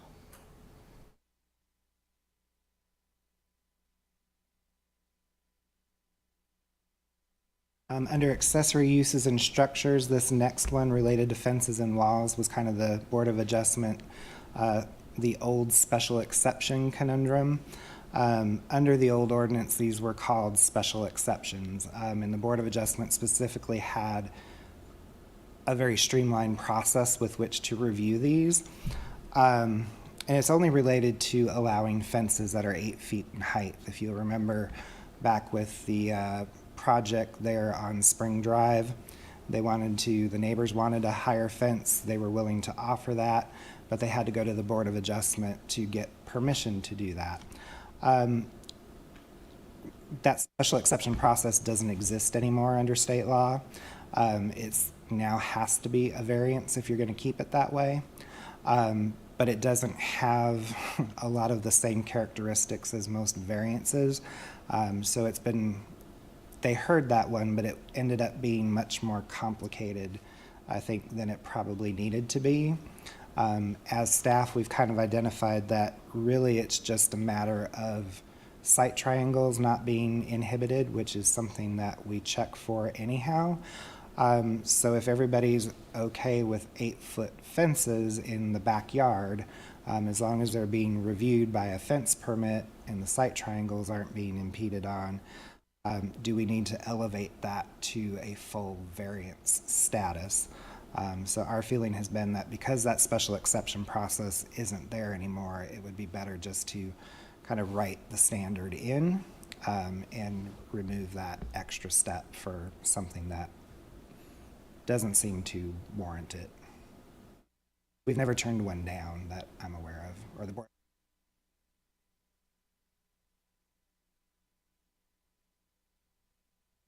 And then the next section, don't let all the red deter you. Nothing's changing about accessory dwelling units. It's just being reformatted to allow for the introduction here of a second section, again related to backyard hens as an accessory in residential districts. So again, Terry, I don't know if there's anything you want to add here. The animal control ordinance is worded a little differently, but I'll have to, before it goes to public hearing, just examine. The way it's written in the animal control ordinance is you basically can have it with single-family, duplex, triplex, but not multifamily. So we just have to make sure it's consistent. Because of the distance requirements for the coops, it probably is going to match up to these zoning districts, but we'll do a little bit more analysis to make sure that they are being treated consistently. Spent a lot of time on backyard hens. In terms of the open space and recreational facilities, again, some language that should have been changed to match what we were setting ourselves up to do and have been doing. The original language focused purely on subdivisions. And as we know, apartments and some other types of uses are not actually subdivided, but they are residential, and we have been requiring open space to be dedicated as part of that. So this would fix that. We've still been enforcing it that way. But rather than using the word subdivider, developer of residential dwelling units, and then also removing subdivision plan because it also can be a site plan, and putting it more in line with state law language now of a site-specific vesting plan, So that's any plan, whether it's subdivision or site plan, at which the developer gets their vested rights to continue to move forward. So again, we don't want to be missing out on that dedication or fee in lieu for those projects that are not subdivided. Just a question, is it necessary to say residential dwelling unit? It seems repetitive. But Yeah, it implies I there's agree. a such thing as a commercial dwelling unit. Right. So I think removing residential would be helpful. I agree. Then the next section goes back to the connectivity index. What we found is that the graphic was not calculating it correctly. This was something that when we talked about it, we brought it over from, specifically we talked about Nightdale having this and it working there. This is Nightdale's graphic. You'll notice that in this graphic here, there's no credit given for the connections at the existing roadway, but those are supposed to be there to get to the correct type of calculation. There are not nodes at stubs because those are a connection point, so that was giving also some incorrect calculations. And then you can't really see it back here behind my strike through, but there were actually multiple nodes, which really should have been treated like this because there was actually no intersection. It was just one continuous street around here. So again, just wanting to get that correct because 2.0 is supposed to be like the perfect grid, and that's what all the other numbers are based on. That graphic was not giving us that. So this would just be a change in the graphic there and making sure that the text corresponded to the graphic to get the right calculation.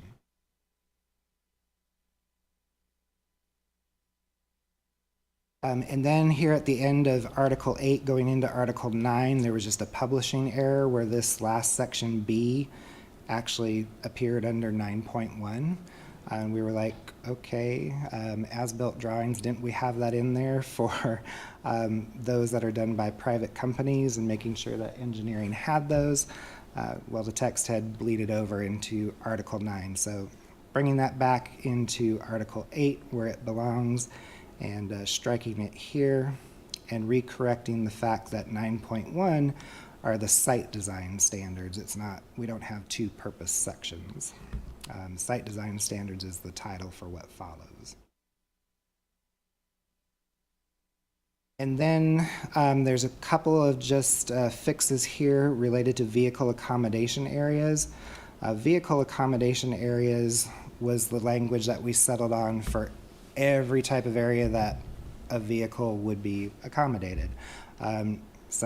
Most of the time paved, but not always. We might have overflow lots and temporary parking lots that are not paved. So VAA, that definition was meant to include all that. VSA, vehicular surface area, was specifically to refer to those paved areas and areas that had permanent or other types of permanent pavement. So there were just a few things that were missed. For example, VAAs may not interfere with parking areas. Well, parking areas are a VAA, so we can't exactly not have them not interfere. So that was just an erroneous standard that needed to be removed. This other small change here related to where parking is directly adjacent to walkways, sidewalks, to be consistent with ADA standards. We want to make sure that all of those types of parking have clearance for those who may be traveling in their wheelchair or other accessible devices on those walkways. And then we went back and the median islands, those are the islands that separate the rows of parking. So if you think about the larger parking lots, you'll see, for the most part, folks were just doing the minimum. So where you had large parking lots, you had 6 rows, and then you would see an island that went the whole length of the parking row. Quite often it would have a walkway and some landscaping included in it. But then we also looked at Wake Med during the discussions, and the hospital, their parking lot, they actually have one every row of parking. So there was discussion then that we would go to every 4. And so staff had noticed that that was still listed as 6. So we wanted to get that corrected so that we could then be asking developers to do it every 4 to get some more landscaping area in those parking lots. And screening here of objectionable views. We changed, so this was one again that didn't get carried through. When we changed the buffer requirements there towards the end of the process, where we made the buffers wider and also extended them throughout that buffer table. They used to just be on kind of one half of the table. We neglected to take out some contradictory language here in the screening of industrial properties that said if you had 2 industrial uses, you wouldn't have any buffer. But the buffer table does now include buffers between industrial properties. So that was a fix of carrying through. Tree canopy preservation, again, this was part of that CBD amendment where we made a special table just for the CBD area. And that was part of what got left out. So we want to make sure that we got that back in. And then also here in the sign standards, the old sign ordinance, you had probably 4 or 5 different tables of sign standards because we had our general standards, and then I think every overlay had its own standards. And in that combination, we lost any requirements for wall signs in non-residential areas. And so this reestablishes that, and to where most of typically what was the most common type of wall standard. So it's not quite as gracious maybe as some of them were in the past. I think a couple of the districts may have said 15%, but then there were others that sometimes it was 7%. So we thought we'd settle on 10 as kind of a happy medium. Again, having those wall standards there because currently we really didn't have anything, or what we did, if we took it literally, was you'd have a tiny, tiny sign on a building that wouldn't do much.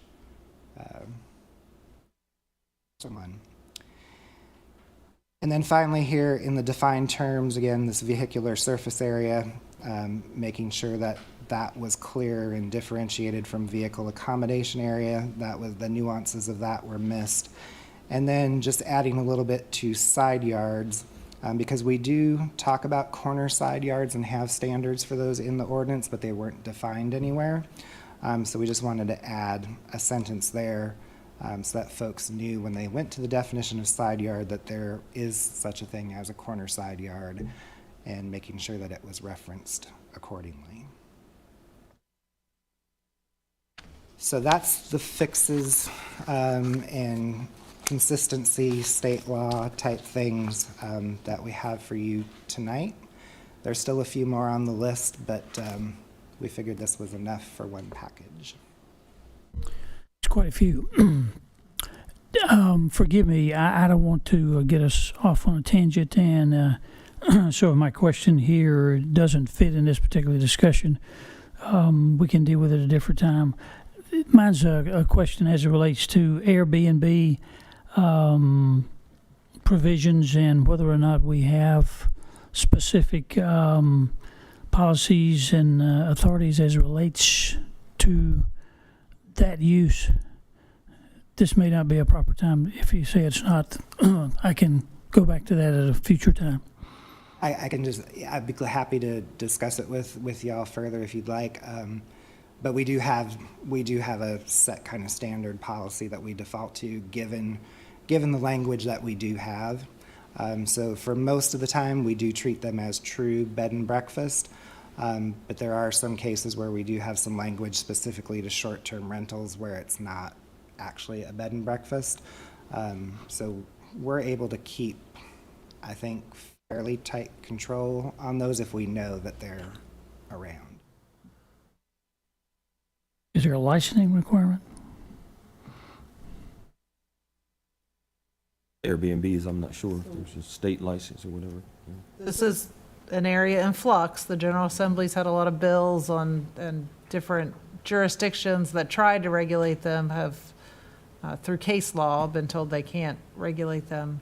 But generally, I think the rule is, once you're renting over 14 days in a year, then you are taxed on that. And so taxing regulation with respect to those at that point. But we don't typically have a licensing provision here other than through a zoning permit if it's for a bed and breakfast.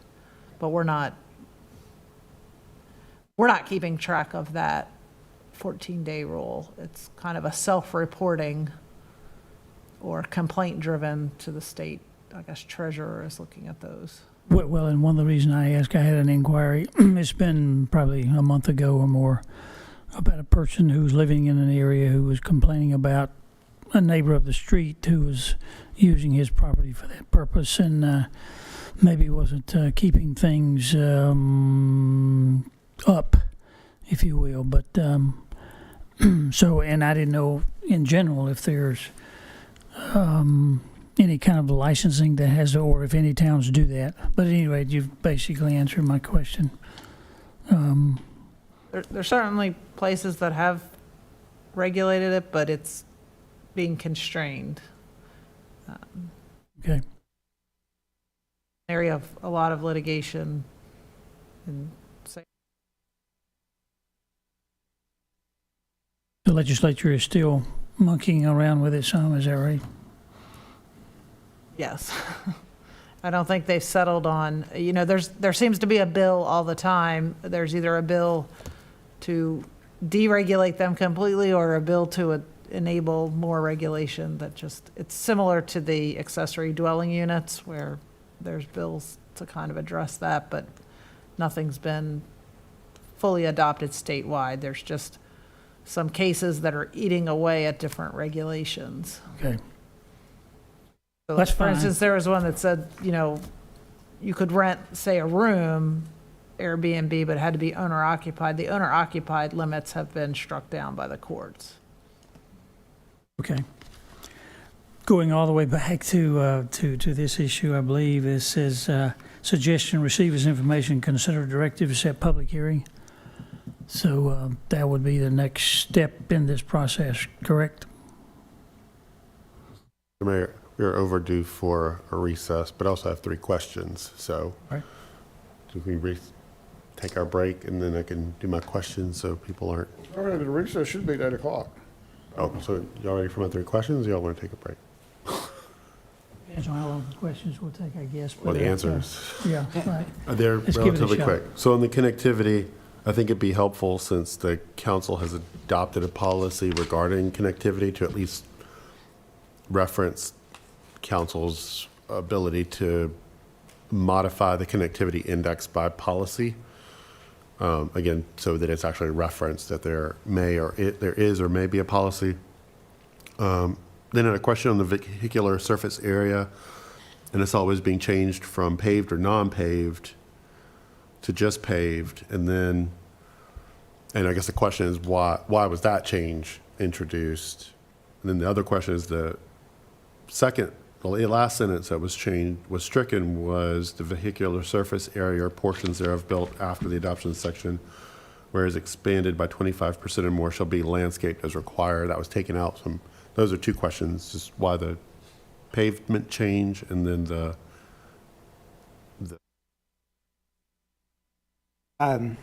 So that was the definition in the old ordinance, and they just carried it forward verbatim without kind of recognizing how we had changed it.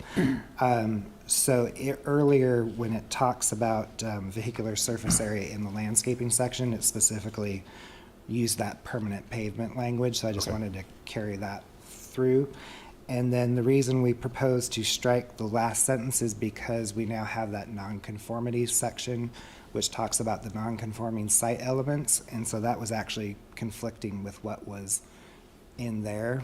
So we have new thresholds, so that 25% was no longer relevant given change. With the vehicle accommodation areas versus vehicular surface areas, are those like permitted? Is there a use table for vehicular accommodation areas, or is that just, I don't, It really just comes about from the site plan that gets submitted to us. So it is inclusive of the parking lots, it's inclusive of the driveways that get you there. It's inclusive of loading and unloading zones. And then, like I say, overflow parking can be part of that too. last question was on the landscape island change. Does that impact the actual number of parking spaces that can fit in an area? And does it automatically reduce the number of parking spots? It does add a little bit more area required for the parking, because I think there's a minimum width of maybe like 6 feet. So it does add a little bit more area requirement for it, but depending on how you design it, you can probably net that out. But it does give at least more area periodically for landscaping to break it up. Okay, thank you. That's all my questions. Okay. Anybody else on council have questions? We will go to a recess right after this. So the suggestion is that we put this in the previous item on the agenda for the second meeting in December for a public hearing, correct? We all agree to that? I have a note that we have at least a couple of things to kind of run down a little bit further on this one, just to make sure that we've got it how we want to have it, need to have it. Good, okay. All right. Thank you very much, Mr. Triesenberg. Thank you. We appreciate that. All right, on council, now is probably a good time to go ahead and take about a 10-minute recess, and let's come back a little after 8 o'clock or 8-ish or so, and we will finish this up, I think, in fairly expeditious order. So, in recess for 10 to 12 minutes.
Okay.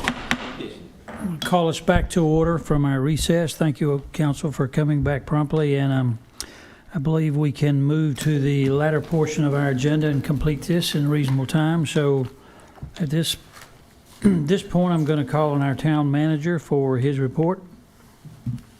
Okay, Mayor, Town Council, first thing I'm going to do that's not on here is have Mr. Triesenberg come back up and talk about the planning development portal that we just brought that back up live. Yes, I just wanted to give you an update. This used to be housed on the planning department homepage, but we've called it out here now separately in the left-hand column. So the development activity map, and then kind of everything that we'll be doing that's development related as far as information. So we've also posted the pipeline here, so folks can open that. We have condensed it down just for readability, and if somebody does want to print this out and they've got 11 by 17 paper, they can at least print it out on that. But we will keep updating this on a monthly basis. So that is there. And then Alex Bone, who's our new GIS analyst, I just want to preface this by saying he's working on some additional enhancements for the actual mapping application, but it'll probably be a few more weeks before those enhancements are ready to roll out. But he has been able to make a few quick kind of changes that hopefully will help. For one, I don't know how many folks out there in the public will know, but if you do have the pipeline, you may have the project name or at least the address. You can now search on those rather than pan around the map. So if I were to put in, let me just try this. Now watch, it probably won't do what I think it will. 1306 Creech Road. It will take you to that. And then when you click on the projects, right here at the top, you'll see this project details. That will take you to the SharePoint site as well to get the actual plans. And then you can also still get to it down here in the link category, but it's now in 2 places. Probably the biggest improvement that we're looking to make is to try to get the hosting of the plan information out of SharePoint.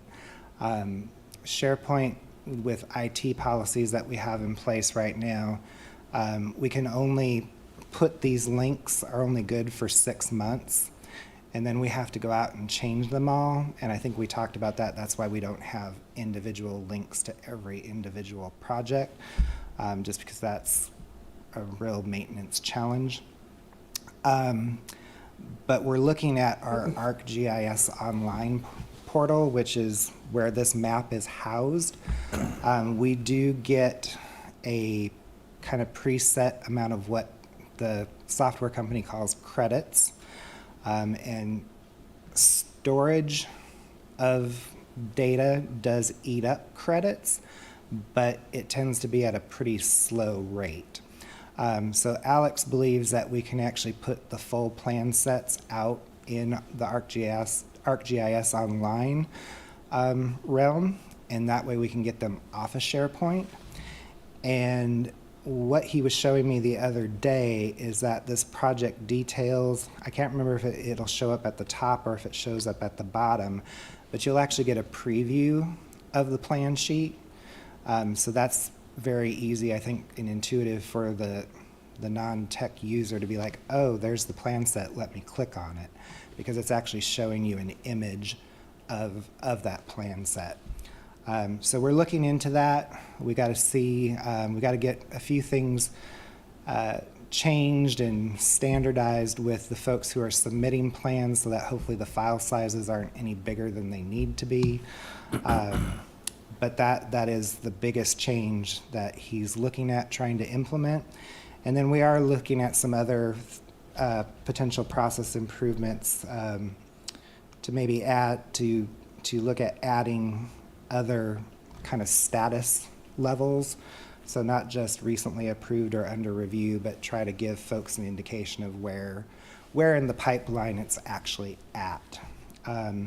So he's got a little bit of data tables that he has to combine, and then looking at how we want to define those. But just wanted to let you all know that this is out there. It is revamped a little bit, but we're looking at hopefully having some more significant revamps in the near future. Okay. Any questions for Mr. Triesenberg regarding this information? Exciting. Well, it's going to be good. This will be great. Okay. Yes. All right. Thank you, Mr. Triesenberg. You have the pending agenda report in your packet. And as you've noticed before, stated before earlier tonight, that we got quite a list of things to get to before the end of the year, so things are getting pretty busy. Getting pretty busy. Staying busy, I should say. Staying busy. Continued. Yeah, continues Yes. to be busy. Continued. You have the Veterans Day observance. Did either one of you want to talk about that, you or the mayor? I guess the mayor, you emceeing? I am scheduled to, Okay. yes, sir. Did you want to talk about that? Or you want me to mention? I don't have the information with me that Parks and Rec provided, but I understand the speaker who's been engaged to come is a very well, will be a person that will be very nice to have and hear from him. He's written a book. I've forgotten the name of it. I didn't bring that information with me, but that's going to be on Saturday, the 11th. And as most of you know, that always begins with a concert by the Garner Magnet High School. I shouldn't call it the band, but The band. I guess you could say. But The orchestra. Yeah, the orchestra. They're always very entertaining. So I encourage all of you to come out for that. I believe it starts at is it 11 o'clock in the morning? 10:30. 10:30. 10:30. Yeah, Okay. 10:30 And at also the, Avisboro Baptist Church. Yeah. Yeah. also at the park out there at the memorial, we're going to have from the VFW and American Legion tours of that, so people can come out there and see what's going on and get Exactly. updated on some things out there. So that's going to be a part of it before and after. Right. And we'll, amongst certainly recognizing all the veterans there and even the World War II vets, sometimes there are a few of those around, we'll recognize elected officials who are there. So if you're there, we'll certainly give you a shout out, sure enough. But should be a very meaningful event, and I encourage you to come out for it if you can. Manager, I'll turn it back over to you. All right. Next item we have on here is the unprepared yard waste and tire pickup started today. And I guess that was pretty busy. I guess Mr. Jones, as usual, a great service for the community and getting some things tidied up in the town. Additional information can be found on the town's website at www.garnernc.gov. And that'll talk more about the schedule and when you should have your items to the curb, and expect some kind of idea of when Public Works may come around to get those. So. And trick or treat's been moved, right? Yes. I'm gonna let Maria. You want to talk about the new plans for the trick or treat the trails?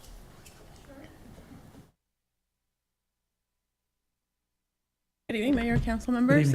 So unfortunately, weather's not going to be our friend this year. We're expecting temperatures to dip down to the 40s tomorrow, starting around 3 o'clock, which is the start time for our Trick or Treat the Trail event. And cold weather will be okay, but we're also expecting sort of drizzle, rain, light rain. It depends on which forecast you're listening to. And I think sort of wet and cold is not a pleasant environment for the children that we want to serve with this program. So we have moved it to the Gardner Rec Center, 3 to 6 p.m. It'll be indoors, and we still will have about 50 community partners that will be giving out treats to the young people of Gardner.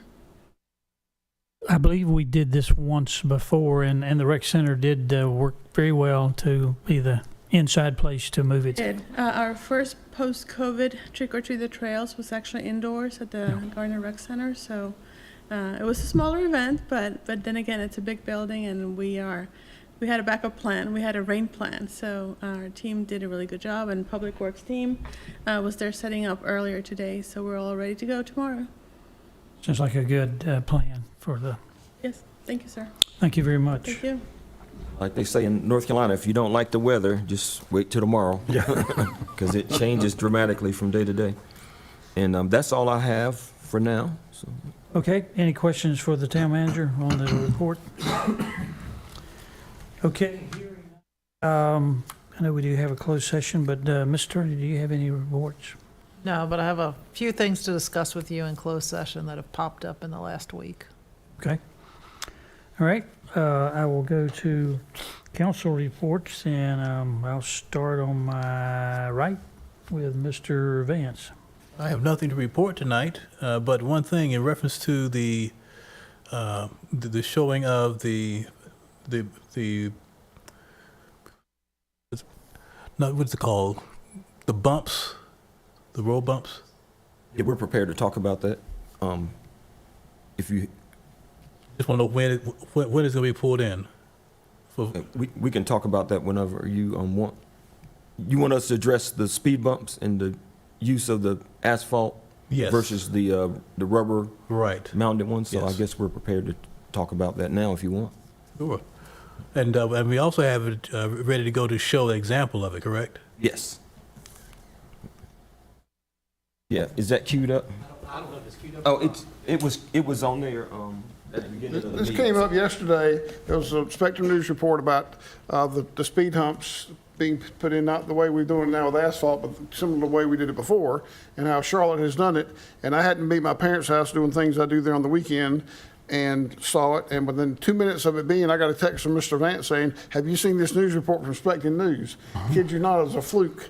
And so I asked staff if they'd show us this, because we went away from this, but, and I'll let Mr. Jones address all that, but we can watch the video.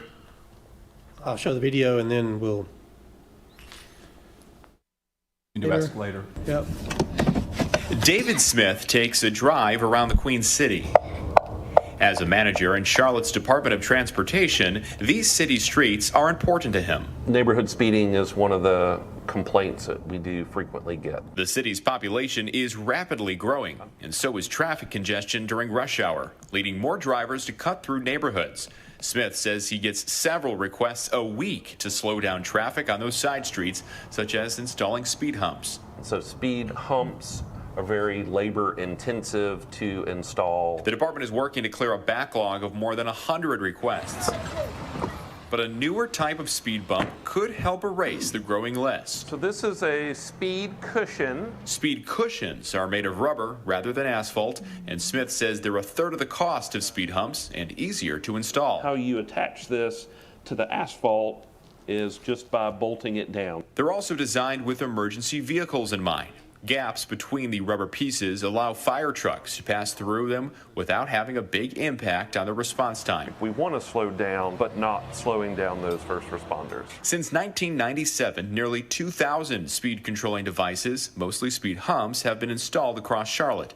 The city started using speed cushions in 2019, and they're already taking off. So they're easier, so we can do them more quickly, and because they're cheaper, we can stretch the dollars we have for these types of devices further.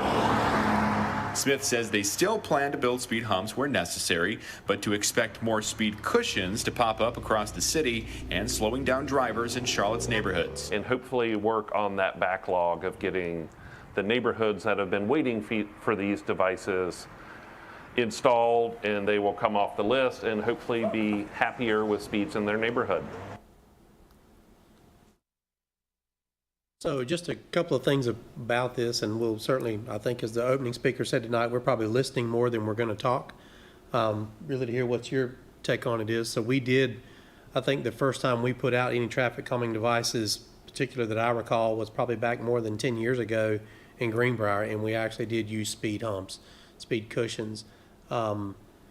general feedback we heard from staff, or not staff, but from our citizens around those were, they were a little more noisy. We heard from folks about, hey, people are not really, they're bypassing them. They drop a tire in, they'd kind of split it, and where it was not as you kind of see, you've got 2 or 3 of there across, they would either put a tire where the speed hump didn't exist or ride it to where it was kind of splitting them. We actually heard probably more negative feedback about our speed humps. Then our own experience was they were very labor intensive to put down. So you know, you can clearly go buy them and get them shipped to you, but then staff had to go out, kind of lay it out, assemble it, and put it down. They are a little more susceptible to damage, things from snow plowing, other things of that nature. And so that's where we ran into an issue with the speed humps that we had. The particular model, if you will, that we had on the street was no longer supported. So you've got to pull it all up and go buy another whole set and sit it back down. So I think there's some, so when we moved away from these, probably, I don't know, I guess Mr. Johnson was here back when we did it, and we really started just making them asphalt humps. We found that to be, it's been incorporated fairly well into our program. I spoke with the fire chief today to see, just checking in, making certain they weren't having any concerns with the transition we've had or indifferent. They've not experienced any difference there about moving emergency traffic around. Clearly, I think, as they said in the article, a couple of key points, takeaways for me was they sounds like they have a pretty good backlog of traffic calming requests in the queue, with maybe some limited or dedicated funding toward that. So this will allow them to move through there. And they also talked about, you know, they're still using asphalt speed humps as well as a number of other things. I was able to speak with someone in Charlotte today, was not able to get a hold of Mr. Smith, to have his contact information for future reference if needed. But, you know, they're using a variety of things. So it's still in their, asphalt is still in their toolbox. I think this is just one of the tools they're using as well. Questions for Mr. Jones? And surely Leah's here, we're tag team, and I just stood up first to cut the video on.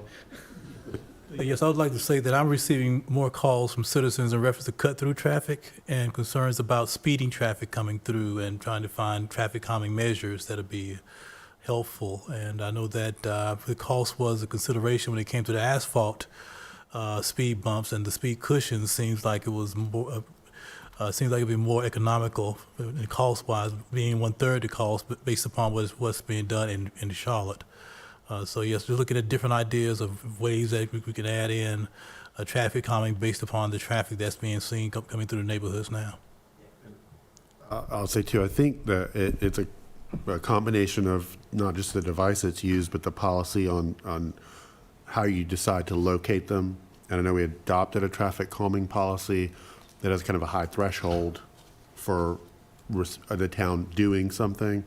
And so I think, to Mr. Vance's point, to have sort of a more data collection on those requests, because I know the ones on Pool and then downtown, those weren't driven by our policy as it's written. They were sort of council driven. So I think maybe starting to track where we're getting those requests from, and then even if it's not meeting the threshold of our policy in terms of organizing an entire neighborhood, you know, maybe the town is more proactive to reach out to the neighborhood and say, hey, do you all want to do this? That's my thought, because we don't have that sort of proactive way of locating where it's needed. It's more ad hoc at this point. Right. Yeah, I've noticed as well in regards to the policy, like Mr. Vance said, I feel like I've gotten a lot of complaints about speeding in various areas. What I don't get is a lot of official requests for the traffic calming program. So I'm just finishing up the recent one we did in Greenbrier again, because they still had some concerns. And I think, you know, that's probably a good opportunity to take a look at, is there something about the policy that is making it feel prohibitive for people? Because we don't want it to be so easy that we're putting speed humps on every street all around town, right? But we also don't want the places that legitimately need it to not be looked at because they have trouble with the process somehow. So I think that's something that we can internally take a look at. And then kind of to Forrest's point, you know, some of like the places like Charlotte are using both. So I would be curious if we can talk to them about it. Where are you using one versus the other? What is the deciding factor if you're using both at the same time? Because I think I did a little bit of research today, and they seem to perform pretty similarly as far as like actual speed reduction. The one difference that was noted pretty consistently with the speed cushions is that you do have kind of the added safety factor of people intentionally leaving their lane because they're trying to line their wheel path up with the gap. So some that could be a negative, but it might make more sense in some places than others. So, something we can take a look at, and I think the thresholds as well, to your point. It's hard. We had in Greenbrier a couple where it's, it might miss that threshold by 1 mile per hour. So rather than that just being a no, I think that's a let's go do another count and see what it looks like, just to make sure that we're not leaving things off the table that should be there. Any other questions? Well, thank you I've for. got more comments. Yeah, you're going on the line. Yeah. No, I didn't bring it up, not gonna say anything. All right, go ahead. I'll recognize you now, sir. Skipped me. Couple things. One, and our other speed humps, there were 2 of them. And if you had a small wheelbase like the Corolla I'm driving, you could split it. It was easy. That's one difference on here is you can't split them. It's easy. You can rip one wheel off. I think with the asphalt ones, we got complaints as soon as the new ones went down in Greenbrier, these aren't effective enough. They aren't big enough. They were on Main Street, and I was with Mr. Dellinger last week, and a person walked up and complained about they were not effective at all. Why did we waste our time doing these? Because the humps I know are made, not by hand, but you know what I mean. They're not dropping a mold out there, and complaining and said, gosh, they're not very effective. So it's. On Main Street? Yeah. What do they mean by not effective? Slowing you down enough, you could just kind of grow over them pretty quick, pretty easy. It wasn't the impact they were thinking it would slow people down. I did reassure them that there are stop signs coming to Main Street as well. Well, that's so. true, but that's just Main Street. That's just one street. Ultimately, that's And so that's why when I saw this, I was like, over. and again, I think the thresholds need to be adjusted. This gives us another option because I know when we went out, the other company went out of business, and this is something that if they're, and the Charlottes, we know is a whole lot bigger than we are, but it's something else to think of and use, so we don't always have to scrape money together and say, oh gosh, in the resurfacing budget, we got this much money left and we can do 8 speed humps and that's it. This might give us another option where, I don't know what the cost difference is, but maybe you can do twice as many. That's what I'm hoping, because there are, as we all know, legitimate cut-throughs. I mean, I can't tell you how many times I've heard about Old Scarborough, the cut-through from Buffalo to Averysboro. We've all heard that over the years. And we put it into 4 ways and 3 ways, and that still didn't slow them down. So, and we know you can't put them on state streets. I've had people say, can't we do something on Buffalo Road? I was like, no, you can't. You can't do it on Averysboro Road. You can't do it on Van Ness Rings Road. You just can't. So I just wanted us to see this as an option that we have. And if we need to get the policy back in front of the Public Works Committee, that sounds like a reasonable thing to look at and maybe tweak some of the data that you mentioned, Ms. Harrison, to consider to help people, like you're saying, it's 1 car off or 1 mile an hour off. You know, that's maybe a policy you'd look at and have to make some ability to adjust. In a neighborhood, we know they cut through. Greenbrier, we know they cut through. We know they cut through on Meadowbrook and Cloverdale. I mean, that's just the way it is. It's that neighborhood participation percentage too that I think is daunting for a lot of non-HOA neighborhoods. So that's another one we might want to, another number in that policy we might want to look at too. On a Pool Drive, everybody's been pleased with those. They said it's been an instant slowdown of people when I checked them out, and I see why they slow down now. They just want the signs. A few of them didn't know they were there. When the signs came, that's why they say, why didn't y'all get the sign up for us? I said, I don't know. They said, well, I didn't know the hump was there. I said, well, there was a cone in the middle of the road. That was the kind of suspicion, wasn't there? Well, I didn't know why it was there. Got their attention. They're coming. They are striped now. I think the Yes. signs are still on their way, but they at least have their Those in Meadowbrook could get you too if you Well, if they're well identified. Thank y'all for bringing this forward for us, something else to consider when these issues come up. Okay, thank you very much. Sure enough. Mr. Vance, were you finished or? Okay. Mr. Dellinger, I recognize you, sir. I have nothing tonight, thank you. Okay.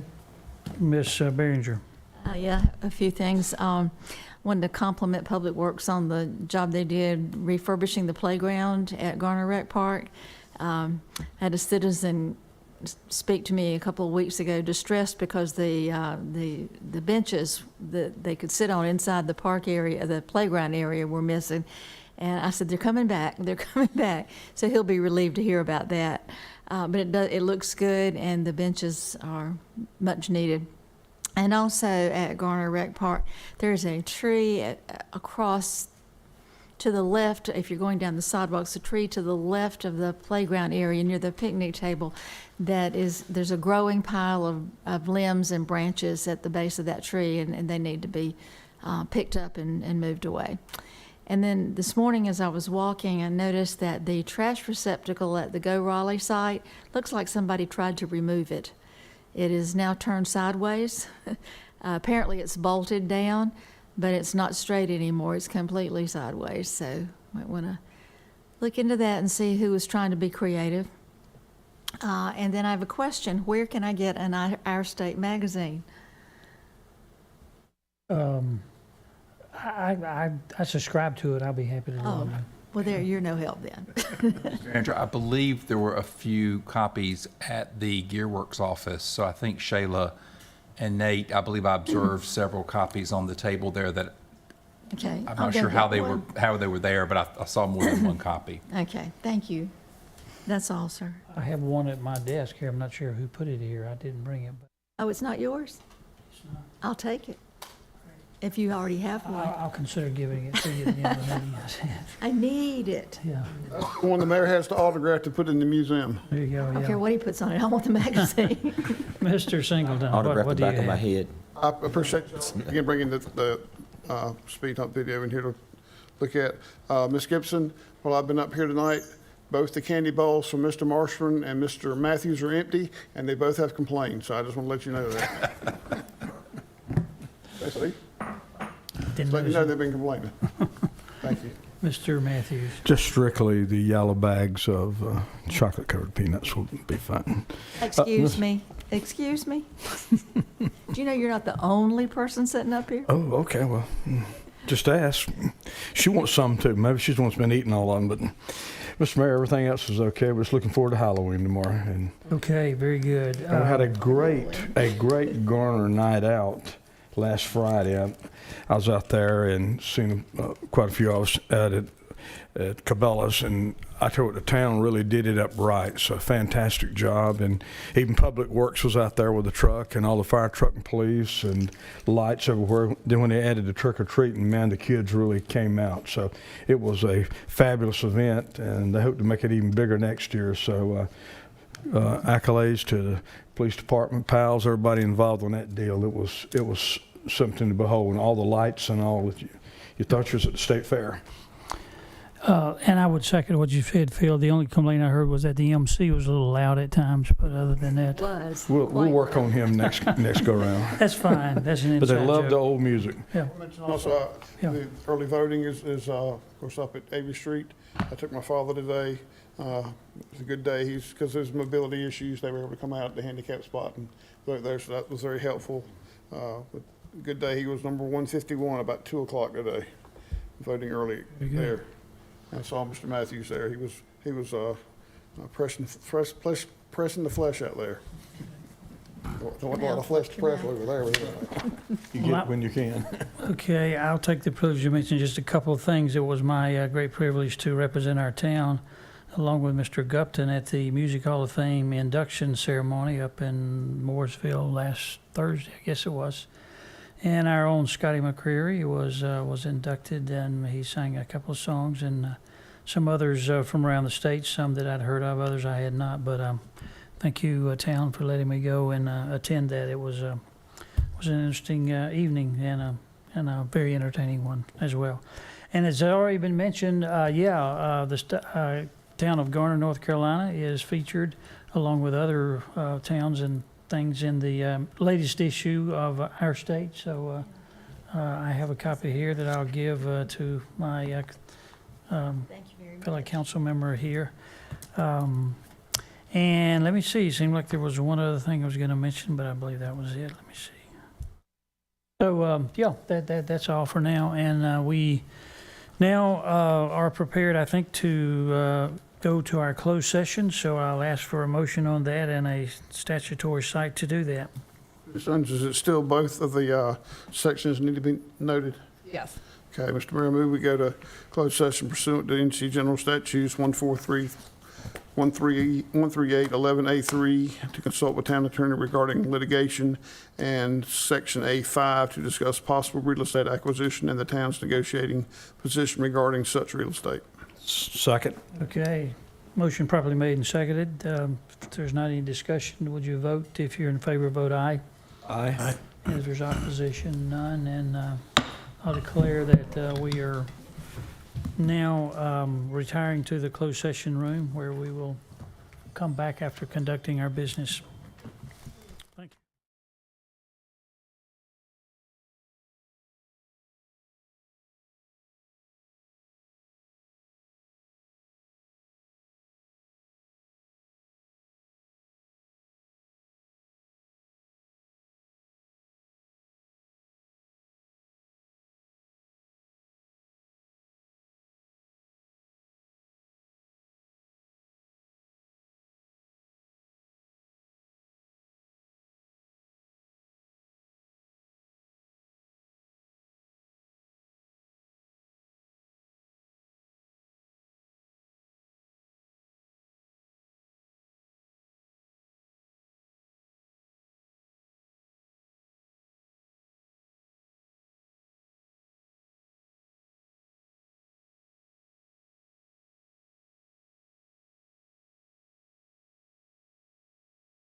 I declare that the council is now back in open session, having gone into closed session for business that I'm going to ask our town attorney to briefly summarize for you all.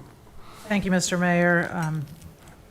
Council met with town staff, including the town attorney, and provided instructions on the town's negotiating position regarding acquisition of real estate, and also received updates on and direction on pending litigation that the town is involved with.